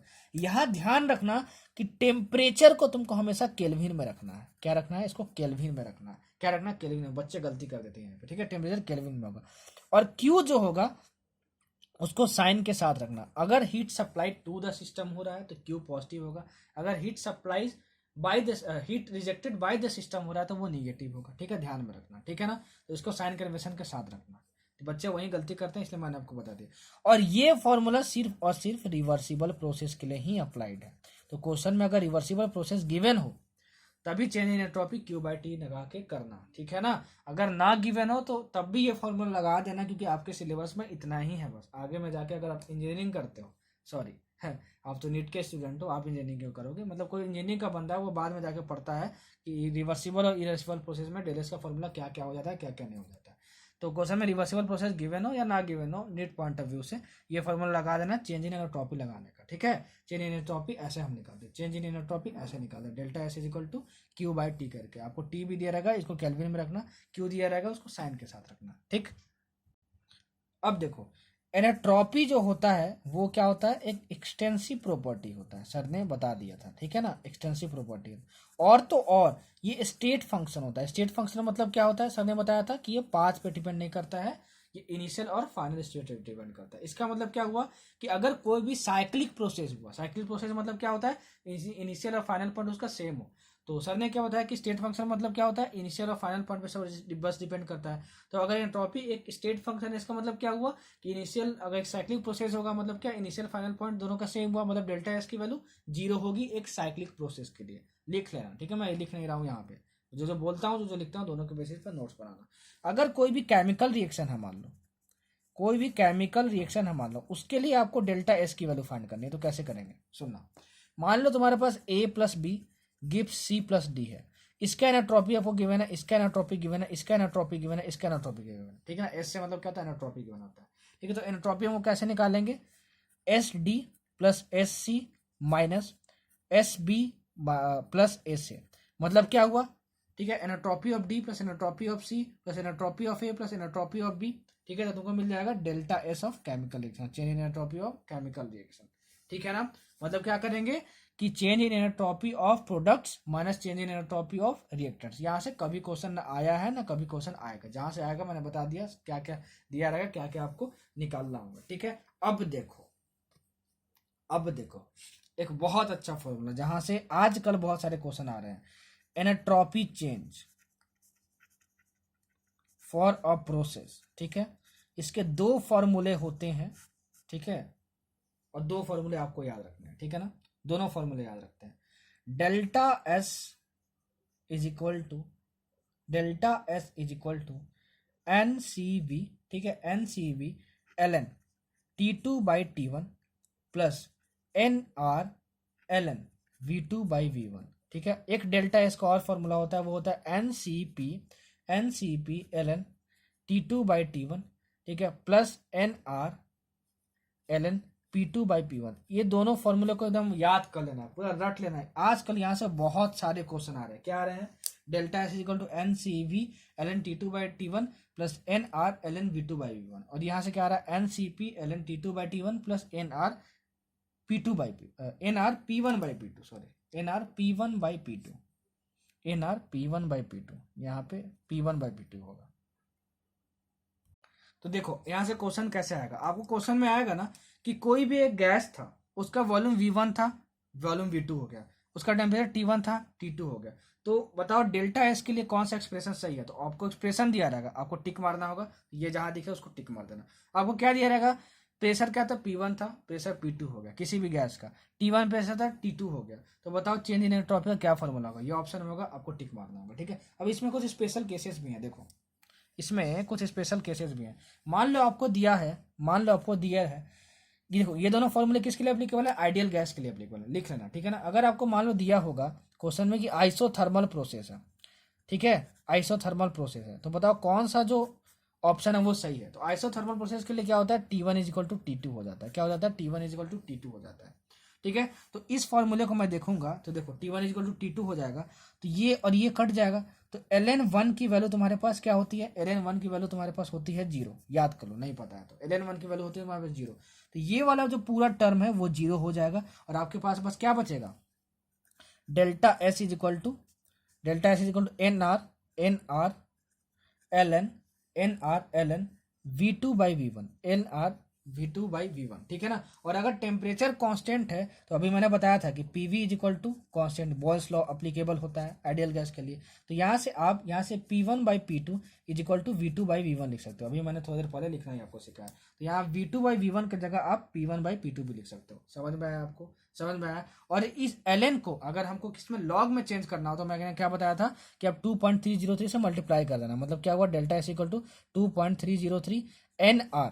ठीक है, और यहाँ पे अब क्या हो जाएगा, लॉग हो जाएगा, लॉग V2/V1। और इस लॉग का बेस कितना 10, लॉग का बेस कितना 10। इसको 10 को मल्टीप्लाई मत कर देना, ठीक है ना। लॉग एकदम जानते हो तो इतना तो पता ही होगा कि इसको बेस 10 बोलते हैं।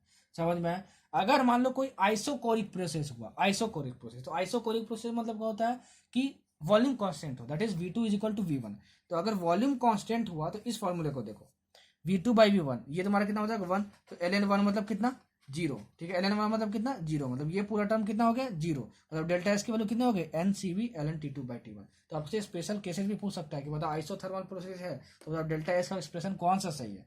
ठीक है, तो आपको डिराइव करना आना चाहिए। ये दोनों याद रखो, आइसोथर्मल प्रोसेस होगा और आइसोकोरिक प्रोसेस होगा, उसको मैंने एक्सप्लेन कर दिया कैसे निकालेंगे, मैंने आपको बता दिया। तो ये दोनों फॉर्मूले बहुत इंपॉर्टेंट है, यहाँ से आजकल बहुत क्वेश्चन आ रहे हैं, और दोनों जो स्पेशल केसेस बता रहे हैं वहाँ से भी बहुत सारे क्वेश्चन आ रहे हैं। ठीक है, तो इसको ध्यान में रखना आप। ठीक है, क्या रखना, ध्यान में रखना आप। ठीक है, ध्यान में रखना। अच्छा, एंट्रोपी से ये वाला जो फॉर्मूला है ना बहुत यूज होता है। ठीक है, क्वेश्चन में पता है क्या क्या दिया रहेगा आपको, एंट्रोपी ऑफ फ्यूजन दिया रहेगा, बाप रे बाप। ठीक है, और आपसे पूछा रहेगा कि बताओ डेल्टा एच कितना होगा, मतलब चेंज इन एंथैल्पी कितना होगा, change in enthalpy of fusion कितना होगा। तो सुनो, अगर मान लो कभी भी क्वेश्चन में तुमको एंट्रोपी ऑफ फ्यूजन दिया हुआ है, एंट्रोपी ऑफ फ्यूजन, ठीक है ना। अब वो क्वेश्चन में कभी मान लो एंट्रोपी ऑफ वेपोराइजेशन दिया हो, फ्यूजन वेपोराइजेशन क्या होता है कुछ समझने की जरूरत नहीं, इसीलिए बच्चे बोलते हैं बाप रे फ्यूजन वेपोराइजेशन सब क्या होता है। सर भाई कुछ मत समझो, देखो एकदम एकदम बच्चे के तरीके से समझाऊंगा ABCD, ठीक है ना। और सब कुछ एकदम प्यार से, कुछ भी आपको टफ नहीं लगेगा, जितना जरूरत है उतना समझेंगे हम लोग। ठीक है ना, एंट्रोपी ऑफ फ्यूजन, इसको भी डेल्टा एस से, इसको भी डेल्टा एस से, चेंज इन एंट्रोपी लिख रहा हूँ, ये भी इसको भी डेल्टा एस से नोट करते हैं। ठीक है ना, जब भी एंट्रोपी ऑफ फ्यूजन पूछे, वेपोराइजेशन पूछे या सब्लिमेशन पूछे, तो delta S is equal to जो तुम्हारा Q/T था ना, Q/T, ठीक है, वो तुम्हारा क्या हो जाता है, delta S is equal to delta H/T। क्या हो जाता है, डेल्टा H/T। ये फॉर्मूला तीनों के लिए अप्लीकेबल है। ठीक है, तीनों के लिए एप्लीकेबल है, कुछ भी अलग से याद करने की जरूरत नहीं होगा। तो मतलब सर क्वेश्चन कैसे पूछेगा आपसे ये बताइए। तो सर आपको दिया रहेगा change in entropy of fusion, आपसे पूछ देगा बताओ change in enthalpy of fusion क्या होगा, बोलेगा बाप रे बाप। आप बोलोगे ना सर आप तो, मैं बाप रे बाप नहीं बोलूंगा, अब मैं क्या बोलूंगा, हमको पता है delta S is equal to delta H/T बस लगाना है, डेल्टा एस आपको दिया ही हुआ है, change in entropy of fusion. ठीक है, और टी आपको टेम्परेचर इन केल्विन दिया ही रहेगा, अब डेल्टा एस निकाल लोगे टी को इधर से मल्टीप्लाई करके। Change in entropy of vaporisation दिया हुआ होगा, और change in enthalpy of change enthalpy of vaporisation पूछेगा तब ये फॉर्मूला, वैसे ही सब्लिमेशन के लिए। ठीक है, तो घबराना नहीं, घबराना नहीं। ठीक है, सारी चीज़ें बहुत आसान है। ठीक है, एनाट्रोपी के बारे में एक दो पॉइंट लिख लो। ठीक है, जब भी हम लोग एग को बॉयल करते हैं, मतलब अंडे को, जो अंडे हम लोग खाते हैं ना, रोज खाओ अंडे, संडे हो या मंडे, ठीक है, ऐसा कुछ ऐड होता था ना पहले। ठीक है, तो हम लोग अंडे जब खाते हैं, जब एग्स खाते हैं, तो उसमें प्रोटीन्स का क्या होता है, डीनेचुरेशन होता है। क्या होता है, डीनेचुरेशन होता है। तो उसके वजह से क्या होता है, उसकी एनाट्रोपी इंक्रीज होती है, किसकी, अंडे की। ठीक है, तो इस पॉइंट को नोट कर लेना। ठीक है, मैं लिख नहीं रहा हूं यहाँ पे। ठीक है, next, total entropy change in reversible process, total entropy change in reversible process. ठीक है ना, देखो यहां से क्वेश्चन तो नहीं आएगा, ठीक है ना, लेकिन इतना याद कर लेना कि अगर कोई भी एक रिवर्सिबल प्रोसेस आपको गिवन है, ठीक है, और आपसे पूछा जा रहा है टोटल एनर्जी चेंज कितना होगा, तो आप बोलोगे डेल्टा एस, और यहाँ टोटल लिख रहा हूं, मतलब total energy, total entropy change, S मतलब क्या हुआ, एनाट्रोपी, डेल्टा मतलब क्या हुआ, चेंज हुआ, और टोटल मतलब total entropy change for reversible process is 0। इसको याद कर लेना, ठीक है। ऑप्शन में आपको पता है क्या दिया रहेगा कि बताओ total entropy change for a reversible process क्या होता है, तो आप बोलोगे delta S total is equal to 0 और इस ऑप्शन को आपको टिक मारना होगा, ठीक है। और आप याद रखना कि डेल्टा एस टोटल का मतलब होता है change in entropy of system plus change in entropy of surroundings, ठीक है। तो आपको ऑप्शन में ये भी दे सकता है कि this plus this is equal to 0, तो बताओ ये ऑप्शन सही है कि सही गलत है, तो आप बोलोगे सही है, आप इसको आप टिक मार दोगे, ठीक है। अच्छा, अब देखो ये तो तुम्हारे रिवर्सिबल प्रोसेस के लिए था। अगर मान लो आपसे बोल दे कि बताओ total entropy change for irreversible process, क्या, फॉर इरिवर्सिबल प्रोसेस, क्या होगा, ध्यान रखना, क्वेश्चन में देख लेना कि क्या पूछा है आपसे। इरिवर्सिबल प्रोसेस के लिए पूछेगा तो ये जो डेल्टा एस टोटल होता है ना, डेल्टा एस टोटल वो क्या होता है, ग्रेटर देन 0 होता है। ग्रेटर देन 0 का मतलब क्या हुआ, पॉजिटिव होता है, ठीक है। तो आपको दिया रहेगा क्वेश्चन में कि बताओ ये total entropy change for an irreversible process is, तो ऑप्शन में आपको ये दिया रहेगा डेल्टा एस टोटल पॉजिटिव, तो आप उसको टिक मारना पड़ेगा। आपको ग्रेटर देन 0 रहेगा तो वो भी दिया रहेगा तो आप टिक मार देना। और डेल्टा एस टोटल को हम क्या लिख सकते हैं, delta S surrounding plus delta S system plus delta S surrounding is greater then 0, ये भी हम लोग लिख सकते हैं यहाँ पे, ठीक है। तो जो बोल रहा हूँ जैसे जैसे बोल रहा हूँ लिख लेना, ठीक है। समझ में आया आपको, तो आपको उसको अब क्या करना होगा, टिक मारना होगा। क्या करना होगा, टिक मारना होगा, तो टिक मार देना। तो देख लेना कि रिवर्सिबल के लिए पूछ रहा है कि इरिवर्सिबल के लिए पूछ रहा है, ठीक है, किसके लिए पूछ रहा है। अच्छा, अब जो डेल्टा एस है ना उसका जो साइन है वो प्रोसेस स्पॉन्टेनियस है कि नॉन स्पॉन्टेनियस है, ये आपको बताता है, ठीक है ना। अब स्पॉन्टेनियस प्रोसेस क्या होता है क्या नहीं होता है वो board exams point of view से इंपॉर्टेंट है, ठीक है ना। मैं यहाँ बोर्ड एग्जाम्स की तैयारी नहीं करवा रहा हूँ, रिवीजन करवा रहा हूँ, तो अभी स्पॉन्टेनियस प्रोसेस क्या होता है वो मत जानो, कोई जरूरत नहीं, बस समझ लो कि एक प्रोसेस होता है जो स्पॉन्टेनियस भी हो सकता है और नॉन स्पॉन्टेनियस भी हो सकता है। तो डेल्टा एस टोटल की वैल्यू हम लोग देखिए कैसे पहचान सकते हैं, ठीक है। तो नोट कर लो आप, अगर डेल्टा एस टोटल की वैल्यू पॉजिटिव हुई मतलब कि वो प्रोसेस स्पॉन्टेनियस होगा, क्या होगा, और स्पॉन्टेनियस होगा। अगर डेल्टा एस टोटल की वैल्यू निगेटिव हुई तो वो प्रोसेस कैसा होगा, नॉन स्पॉन्टेनियस होगा। कैसा प्रोसेस होगा, नॉन स्पॉन्टेनियस होगा। अगर मान लो डेल्टा एस टोटल की वैल्यू 0 हुई तो कैसे वो प्रोसेस क्या होगा, वो प्रोसेस इक्विलिब्रियम पे होगा, ठीक है। तो ये तीनों पॉइंट बहुत ज़्यादा इंपॉर्टेंट है, यहाँ से बहुत सारे क्वेश्चंस पूछे जा चुके हैं और पूछे जा सकते हैं। आपको दिया रहेगा कि बताओ टोटल चेंज इन एनाट्रोपी अगर निगेटिव है तो बताओ प्रोसेस कैसा है, तो ऑप्शन में रहेगा स्पॉन्टेनियस, नॉन स्पॉन्टेनियस, और क्या रहेगा, प्रोसेस इज एट इक्विलिब्रियम, तो आप क्या मार दोगे, नॉन स्पॉन्टेनियस, याद रखना, ठीक है, ठीक है। तो एनाट्रोपी पे इतने सारे क्वेश्चंस आपसे पूछ सकते हैं, ठीक है। एक दो क्वेश्चन मैं आपको बता दे रहा हूँ सॉल्व करके कैसे निकालेंगे, सुनो। एक क्वेश्चन आपको सॉल्व करवा रहा हूँ, लिख लेना। Calculate the change in entropy for the fusion of 1 mole of ice, ठीक है। The melting point of ice is 273 kelvin and molar enthalpy of fusion of ice is 6 kilo joule पर मोल, 6 kilo joule पर मोल, ठीक है ना। बोलोगे बाप रे बाप सर, कैलकुलेटिंग चेंज इन एनट्रॉपी पूछ दिया। आप बोलोगे सर हम नहीं घबराएंगे क्योंकि सर यहाँ पे फ्यूजन वर्ड यूज किया है, ठीक है ना, क्वेश्चन में। तो अगर फ्यूजन वर्ड यूज किया है हमको, ठीक है ना, फ्यूजन वर्ड यूज किया है हमको, इसका मतलब क्या हुआ कि जब भी फ्यूजन वर्ड यूज करते हैं और चेंज इन एनट्रॉपी फाइंड करना है तो डेल्टा एच बाई टी कर देते हैं। तो डेल्टा एच क्या होता है, इंथैल्पी, चेंज इन इंथैल्पी। तो अरे हमको तो गिवन है कितना, molar enthalpy of fusion of ice is 6 kilo joule पर मोल, 6 किलो जूल पर मोल, ठीक है, 6 किलो जूल पर मोल। आपको किस में निकालना है, जूल में, जूल यूनिट में निकालना है। तो डेल्टा एच की वैल्यू क्या हो जाएगी, 6 इंटू 10⁻³ जूल पर मोल, ठीक है। किलो जूल था तो उसको जूल में चेंज किया तो 10⁻³ से मल्टीप्लाई करते हैं बाई टेम्परेचर कितना गिवन है, मेल्टिंग पॉइंट कितना गिवन है, टेम्परेचर मतलब कितना गिवन है 273, जो भी टेम्परेचर है उसकी वैल्यू रख दो। तो 6 इंटू 10⁻³ बाई 273, तो तुमको डेल्टा एस की वैल्यू मिल जाएगी, that is calculate the change in entropy, मतलब चेंज इन एनट्रॉपी आपको मिल जाएगा। इतना आसान होता है, ठीक है, इतना आसान होता है सब कुछ। तो जो बता रहा हूँ, जैसे बता रहा हूँ वैसे याद कर लेना, कभी नहीं ऐसा होगा कि तुमसे जो क्वेश्चन आएगा वो ना बने, ठीक। अब बढ़ते हैं आगे, ठीक है, that is second law of thermodynamics. किस पे, सेकेंड लॉ ऑफ थर्मोडायनेमिक्स। देखो जनरली ये direction of flow of heat के बारे में बताता है, वो इंपॉर्टेंट नहीं है जाना, ठीक है, वो मैं तो फिजिक्स में बता चुका हूँ, वो फिजिक्स में क्वेश्चन आपसे पूछेगा, ठीक है। सेकंड लॉ ऑफ थर्मोडायनेमिक्स से क्वेश्चन क्या आता है, जो लिखने में जो बोला वो लिख लेना, ठीक है ना। वो मैं आपको बताता हूँ। इससे क्वेश्चन आता है गिब्स एनर्जी पे। किस पे? गिब्स एनर्जी पे। गिब्स एनर्जी या फिर इसको गिब्स फ्री एनर्जी भी बोलते हैं, ठीक है, आप लिख लेना। इसको हम लोग जी से डिनोट करते हैं। किससे डिनोट करते हैं? जी से डिनोट करते हैं, ठीक है ना। अच्छा, और ये जो काम आता है वो it is use to predict spontaneity of a process, मतलब कि कोई भी प्रोसेस स्पॉन्टेनियस है कि नॉन स्पॉन्टेनियस है, वो हमको क्या बताता है? गिब्स एनर्जी बताता है, ठीक है ना। और डेल्टा एस टोटल तो हमको बताता ही था, ठीक है ना, जो मैंने अभी बताया, ठीक है, कि डेल्टा एस टोटल पॉजिटिव होगा तो क्या होगा, स्पॉन्टेनियस होगा कि नॉन स्पॉन्टेनियस होगा, वो मैं बता दिया।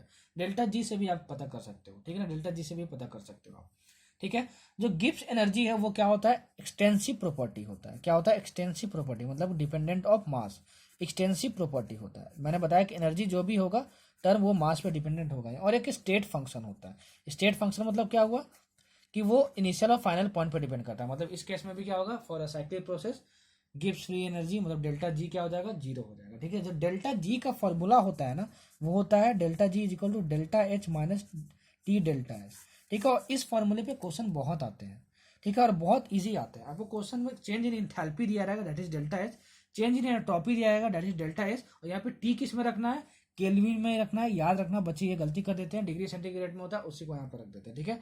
और आपको चेंज इन गिब्स एनर्जी पूछेगा, इतना सिंपल क्वेश्चन आता है यहाँ से, ठीक है ना। तो आप इस फॉर्मूले से निकाल देना। अगर डेल्टा एस दिया रहेगा डेल्टा एस रहेगा, और डेल्टा जी आपसे पूछेगा तो, ठीक है ना। तो यहाँ से आप निकाल सकते हो। चलो एक दो क्वेश्चन मैं यहाँ से सॉल्व करवाता हूँ और बताता हूँ कैसे अप्रोच करेंगे।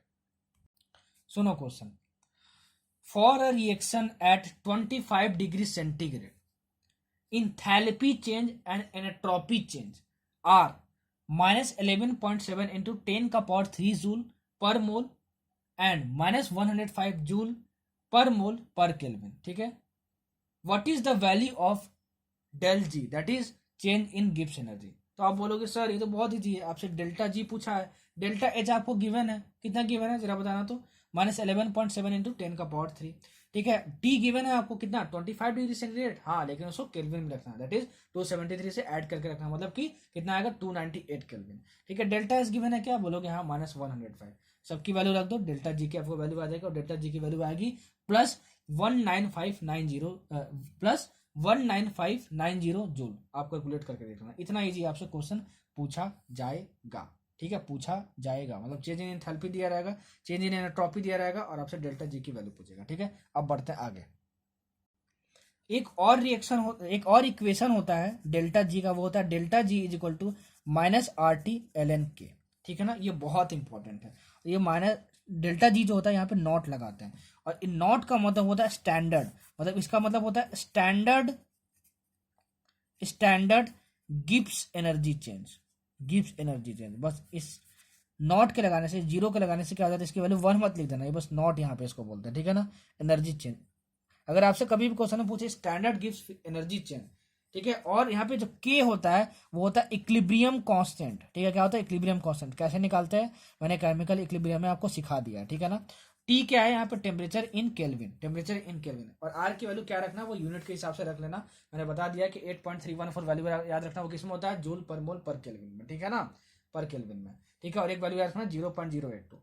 तो अगर जूल में रखना हो तो 8.314 रखना, अगर किलो जूल में रखना हो तो 1000 से डिवाइड करके रखना, मैं बता चुका हूँ वहाँ पे, ठीक है। आपको क्वेश्चन में इक्विलिब्रियम कांस्टेंट की वैल्यू गिवन होगी, टेम्परेचर भी गिवन होगा, आपको बस पूछेगा स्टैंडर्ड गिब्स एनर्जी चेंज कितना होगा, ठीक है ना, और आप आंसर निकाल लोगे, ठीक है। अच्छा, इतना ध्यान रखना कि अगर इस एल को मैं लॉग के फॉर्म में लिखूं तो सर आपने तो बताया है कि इसको मैं क्या लिख सकता हूं, बस 2.303 से मल्टीप्लाई कर दूंगा, आर टी लिख दूंगा, और फिर ये लॉग बन जाएगा, एल का लॉग बन जाएगा बेस 10, और ये तुम्हारा के क्या है? तुम्हारा इक्विलिब्रियम कांस्टेंट, इक्विलिब्रियम कांस्टेंट। और एल लॉग को हटा के इस फॉर्म को मैं के इज इक्वल टू ई का power minus delta G not by R T ये भी लिख सकता हूं, ठीक है ना। तो कभी कभार क्वेश्चन पता है कैसे पूछ देता है कि बताओ कि equilibrium, chemical equilibrium, sorry, equilibrium constant और डेल्टा जी नॉट में क्या रिलेशन होता है, और 4 ऑप्शन दे देगा, आपको टिक मारना रहेगा, ठीक है। और आप बस ये पढ़ के जाओगे, बोलोगे सर ऐसा तो कभी पढ़ा ही नहीं, तो ये भी ऑप्शन में कभी दिखे तो टिक मार देना। न्यूमेरिकल सॉल्व करने के लिए ये यूज नहीं करेंगे, न्यूमेरिकल सॉल्व करने के लिए हम लोग ये वाला इक्वेशन यूज करेंगे। कौन सा? ये वाला इक्वेशन यूज करेंगे, ठीक है। एक न्यूमेरिकल मैं इस पे लेता हूँ और आपको सॉल्व करके बताता हूँ। सुनना, आपको एक क्वेश्चन गिवन है, ठीक है, आपको एक क्वेश्चन गिवन है, calculate the equilibrium constant for the reaction given below at 400 kelvin, मतलब 400 केल्विन पे इसको किया जा रहा है इस रिएक्शन को, ठीक है ना। रिएक्शन क्या है? PCl5 gives PCl3 plus Cl2। इसके लिए आपको इक्विलिब्रियम कांस्टेंट फाइंड करना है और आपको डेल्टा H की वैल्यू गिवन है, डेल्टा H की वैल्यू है, डेल्टा H नॉट की वैल्यू गिवन है आपको कितना 77.2 किलो जूल पर मोल, ठीक है। और आपको डेल्टा S की भी वैल्यू गिवन है 122, ठीक है, जूल पर मोल पर केल्विन आपको गिवन है। देखो ये जूल में दिया है और ये किलो जूल में दिया हुआ है। डेल्टा एस नॉट दिया हुआ है, नॉट मतलब क्या हुआ कि ये भी स्टैंडर्ड फॉर्मेट में गिवन है। क्या है? स्टैंडर्ड फॉर्मेट में गिवन है, बस इतना समझ लो, घबराना मत, नॉट क्या लगा दिया, समझ जाना कि बस कि डेल्टा एच और डेल्टा एस की वैल्यू गिवन है, बस इतना समझ लो, ठीक है ना। नॉट वोट पे ध्यान मत दो, उतना इंपॉर्टेंट नहीं है, आपका आंसर तब भी आ जाएगा, ठीक है। अब हम कैसे निकालेंगे, देखो अगर हमको इक्विलिब्रियम कांस्टेंट के की वैल्यू चाहिए तो हमको डेल्टा जी नॉट की वैल्यू पता होनी चाहिए। तो हम डेल्टा जी नॉट कैसे निकालेंगे सर, ये बताइए। अरे हमको तो पता है ये फॉर्मूला होता है, डेल्टा एच और डेल्टा एस दिया हो तो क्या से हम डेल्टा जी निकाल सकते हैं क्या? हाँ निकाल सकते हैं। क्या निकाल सकते हैं? डेल्टा जी निकाल सकते हैं, ठीक है। तो डेल्टा जी यहाँ से हम लोग निकालेंगे तो क्या लिखेंगे, delta G is equal to delta H minus T delta H. Delta H दिया रहा है, डेल्टा एच नॉट दिया रहा है, वैल्यू आप यहाँ पे रख देना, ठीक है। वैसे इसका मतलब बस होता है स्टैंडर्ड, ठीक है, कोई फर्क नहीं पड़ने वाला। समझने के लिए डेल्टा एच और डेल्टा एच नॉट अगर आपको दिया हो तो इसमें बस पुट कर देना, ठीक है ना, वैल्यू सेम आएगी आपकी। मतलब कि डेल्टा एच नॉट आपको ये गिवन है, आप बोलोगे यहाँ डेल्टा एच लिखा है, अरे भाई इसी वैल्यू को यहाँ पे उठा के रख देना, ठीक है ना, आपको क्या मिल जाएगा, डेल्टा जी मिल जाएगा, ठीक है ना। और जो डेल्टा जी की वैल्यू आएगी यहाँ पे रख देना, ये मत समझना कि यहाँ नोट लगा हुआ है, ठीक है। डेल्टा जी की जो वैल्यू आएगी वहाँ पे रख देना, ठीक है। आपसे हमेशा स्टैंडर्ड के फॉर्मेट में पूछेगा, लेकिन आप फॉर्मूले में आप रखोगे तो आपको आंसर आ जाएगा। सर क्या बता बोल दिए, बहुत कॉम्प्लिकेटेड हो गया, सुनो मैं बता रहा हूँ, ठीक है। अगर बहुत ज़्यादा इजी लैंग्वेज समझना चाहते हो तो देखो डेल्टा जी नॉट यहाँ पे आपको रखना होगा, ठीक है। तो डेल्टा एस नॉट दिया और डेल्टा एस नॉट दिया है आपको।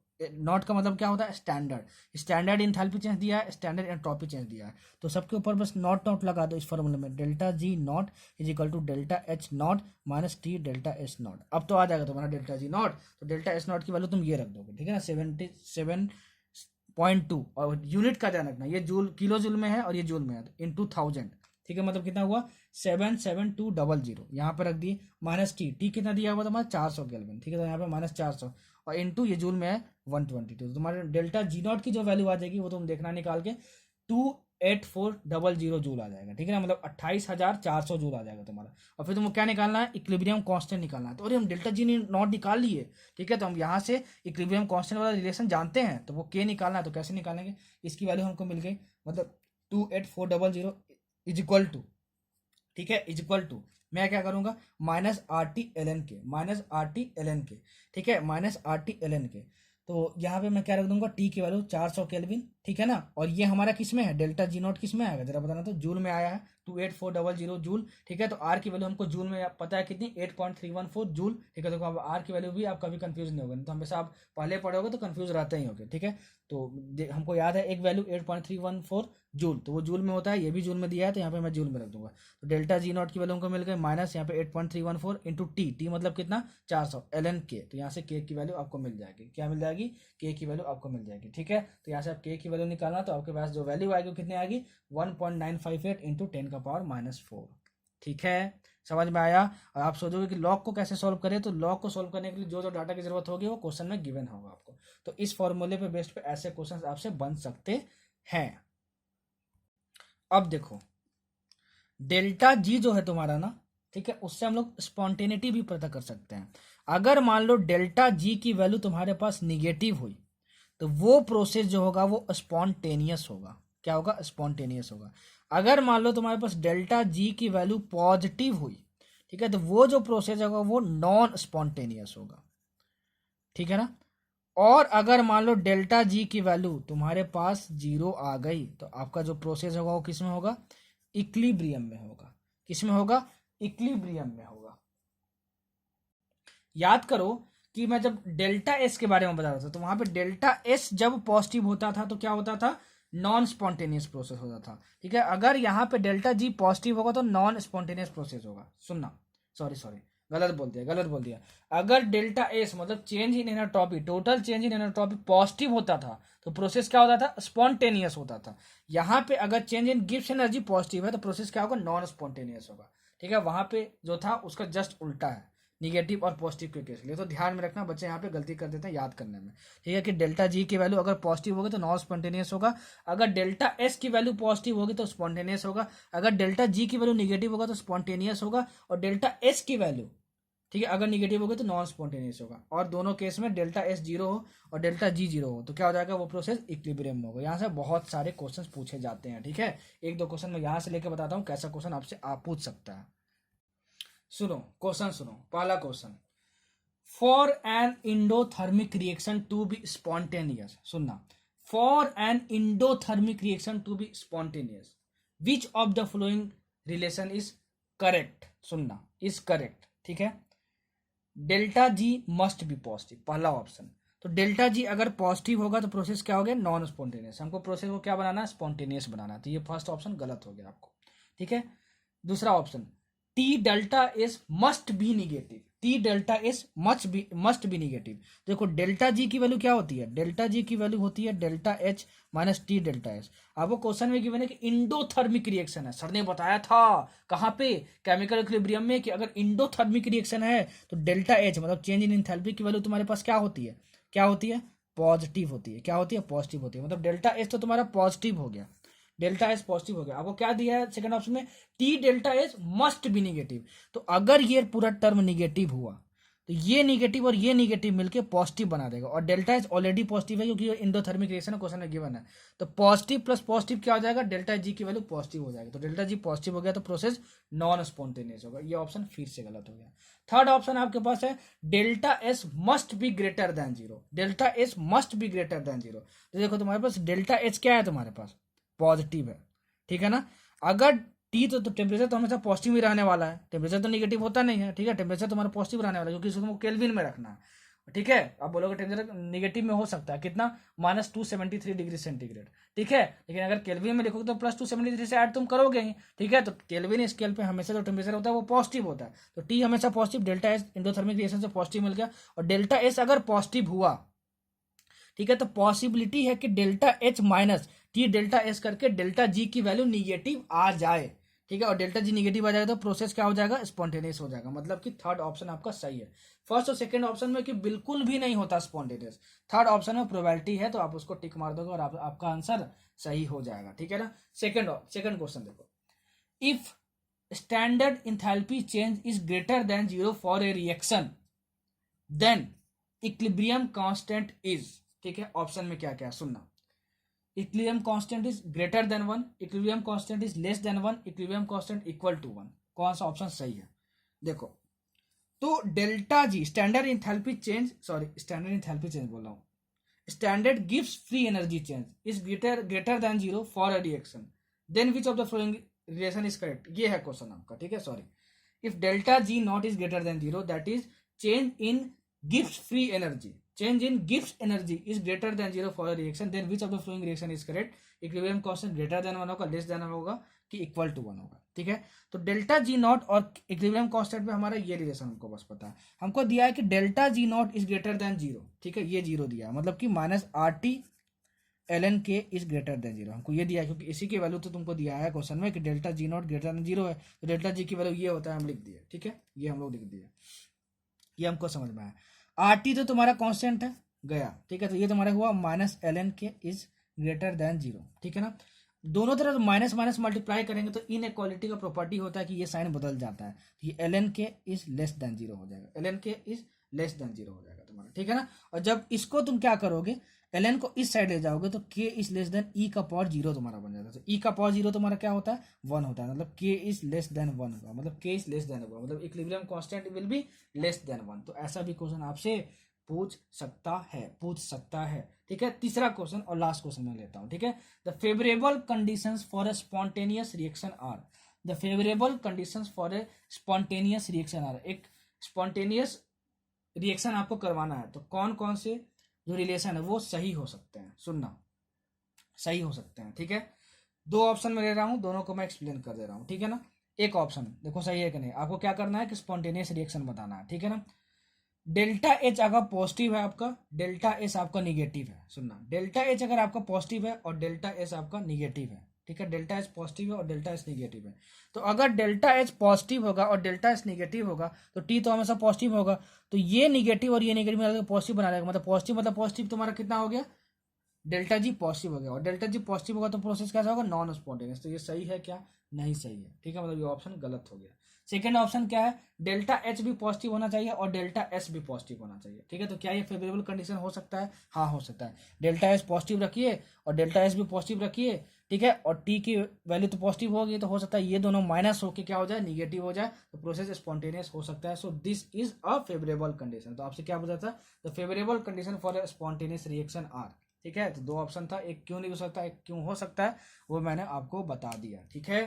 अच्छा, थर्ड लॉ ऑफ थर्मोडायनेमिक्स के बारे में आपको कुछ नहीं पढ़ना नीट पॉइंट ऑफ व्यू से, बाद आप एक स्टेटमेंट याद रखना, लिख लेना कि at 0 kelvin the entropy of a pure perfect crystalline solid is taken as 0।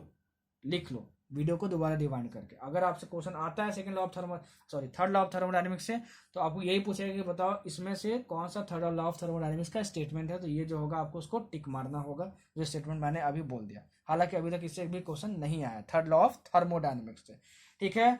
देखो थर्मोडायनेमिक्स कंप्लीट हुआ, जहां से जो क्वेश्चन पूछ सकता था, जिस तरीके से पूछ सकता था, जहां जहां से क्वेश्चन आया हुआ है और कहां कहां से कैसे कैसे क्वेश्चन बन सकते हैं, मैंने सारा कुछ बता दिया। पूरे यूट्यूब पर देख लेना, ऐसा रिवीजन लेक्चर आपको कोई भी नहीं करवाया होगा। थर्मोडायनेमिक्स को मैंने बहुत इजी तरीके से आपको समझाया, चाहता तो एकदम कॉम्प्लिकेटेड तरीके से आपको समझा सकता था, लेकिन मेरी आदत नहीं है कि किसी भी चीज़ को कॉम्प्लिकेट किया जाए। मैं चीज़ों को आसान बनाता हूँ और यही मेरा काम है और यही मेरे पढ़ाने का तरीका है, ठीक है।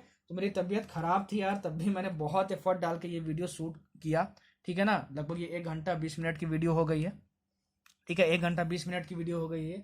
तो यार मैंने बहुत एफर्ट डाला इस वीडियो पे, ठीक है, क्योंकि हिम्मत नहीं हो रही थी कि वीडियो बनाऊं, लेकिन फिर भी मैंने बनाया, ठीक है। तो इस वीडियो का जो टारगेट है वो एक दिन का 5,000 का टारगेट है, एक दिन में 1,000 लाइक और 250 कमेंट्स, ठीक है। आप पूरा कर देना, वीडियो को शेयर करो, चैनल को सब्सक्राइब करो, ठीक है, और प्यार बांटो यार, प्यार बांटो, मतलब कि फैलाओ वीडियो को, ठीक है, सबकी हेल्प हो पाए, ठीक है। अगर तुम जिंदगी में किसी की मदद कर सकते हो ना, तो उससे बड़ा सेटिस्फैक्शन कुछ भी नहीं होता। और प्लीज़ यार अपनी स्ट्रैटेजी खुद से बनाओ, अपने नोट्स खुद से बनाओ, अपना टाइम टेबल खुद से बनाओ। कोई भी चैनल देखो तो पढ़ने वाला कंटेंट देखो, 20 दिन आपका बेस्ट यूटिलाइज होगा। 4-5 तो बस मोटिवेशन वीडियो हर दिन देखते रहोगे ना चैनल खोल खोल के, ठीक है, तो फिर आपका टाइम वेस्ट होगा और फिर कुछ नहीं होने वाला, फिर धरे का धरा रह जाएगा, फिर आप नीट का एग्जाम दे के आओगे रिग्रेट करोगे, जो कि मैं बिल्कुल नहीं चाहता हूँ। मुझे पता है कि ओजन क्लासेस में जो भी आता है जेन्युइन बच्चा आता है। वीडियो पसंद आई हो तो लाइक करो, कमेंट करो, बताओ कि वीडियो कैसे लगी, ठीक है। और थोड़ा बहुत पसंद आई हो तो अप्रिशिएट कर देना, ना पसंद आई हो तो ज़रूर डिसलाइक कर देना, वो आपका हक है, ठीक है ना। और प्लीज़ पढ़ाई करो यार, ठीक है, ज़िंदगी आपकी बनेगी, अच्छा हमको लगेगा, अच्छा आपको भी लगेगा, आपके पेरेंट्स का नाम होगा, ठीक है। सो अगले लेक्चर में हम लोग मिलते हैं, अगले लेक्चर में हम लोग पढ़ेंगे थर्मोकेमिस्ट्री, केमिकल रिएक्शन पे बेस्ड जितने भी क्वेश्चन होते हैं, ठीक है ना, जो थर्मोडायनेमिक्स से आते हैं, वो होता है थर्मल केमिस्ट्री का पार्ट, दैट इज थर्मोकेमिस्ट्री का पार्ट, वो मैं नेक्स्ट लेक्चर में कवर करूंगा और बहुत अच्छे से कवर करूंगा। अगर अभी तक जितने टॉपिक्स मैंने पढ़ा दिया थर्मोडायनेमिक्स का, वहां से क्वेश्चन आता है नीट में तो आपका पक्का बन जाएगा, ठीक है।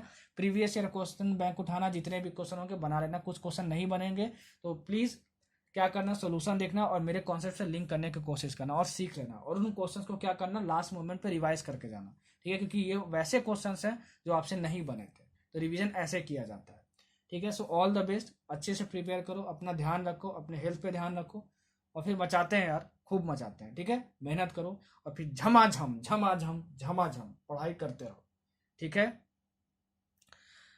ठीक है। मिलते हैं फिर अगले लेक्चर में यार, काफ़ी थकावट हो गई है मुझे भी, मैं आराम करने जाता हूँ अब। Bye bye, thank you so much for listening this lecture.